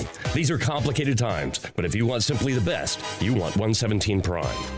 The folks at Homer Skelton Hyundai want to say thank you. Thank you, Memphis, for another spectacular year. They set records, but I can understand why. You think about the product. Where else do you get a 10-year, 100,000-mile limited powertrain warranty? That's what you get on every new car at Homer Skelton Hyundai. Oh, and thank you again for the 11th straight year, the #1 certified pre-owned car dealership in all of Memphis. It starts with that product, but then it goes to the shopper assurance. Where else do you go where you get transparent pricing, flexible test drive, take the car for a couple of days if you want, streamlined buying process? You're not going to be there all day, in and out. And then, and I have not seen this anywhere else, the 3-day worry-free exchange. You buy a new car, if you've got any buyer's remorse, you've got 3 days to change your mind. Just get on Lamar, take it into Mississippi, the first exit's Craft Road, turn left, and go see Chris True and all the gang at Homer Skelton Hyundai. Hey everybody, these new Chevy Open Road deals are spot on for fall right here in Olive Branch at All Star Chevrolet. And I'm telling you, you could save thousands of dollars and get that new Chevy you want today. Blazers, Equinox, Impalas, Camaros, get an all-new Corvette. Treat yourself. And more all-new 2021 Tahoes are on the way. Come pick out the one you want before it even gets here. And I'm looking at more new Silverados than you'll find anywhere. Come drive one. Drive them all. And don't forget to check out the certified pre-owned Chevys. If you don't find exactly what you want, tell them here at All-Star and they will find it and get it here fast with the best financing for everyone. Remember, it's not the Pike, not Collierville, not South Haven or Mount Moriah. It's gotta be Olive Branch, people. And everybody at All-Star Chevrolet has one job: to make sure you get a better deal, have more fun, and in record time. So find new roads to Olive Branch at All-Star Chevrolet or go check them out online at allstarautogroup.com. Welcome back to Sports 56 Mornings with Peter Edmiston. Yes, I will be good. I promise. Co-hosting Sports 56 Mornings is Anthony Sane. That's great, man. This hour is brought to you by Acura of Memphis. Now, back to Peter and Anthony.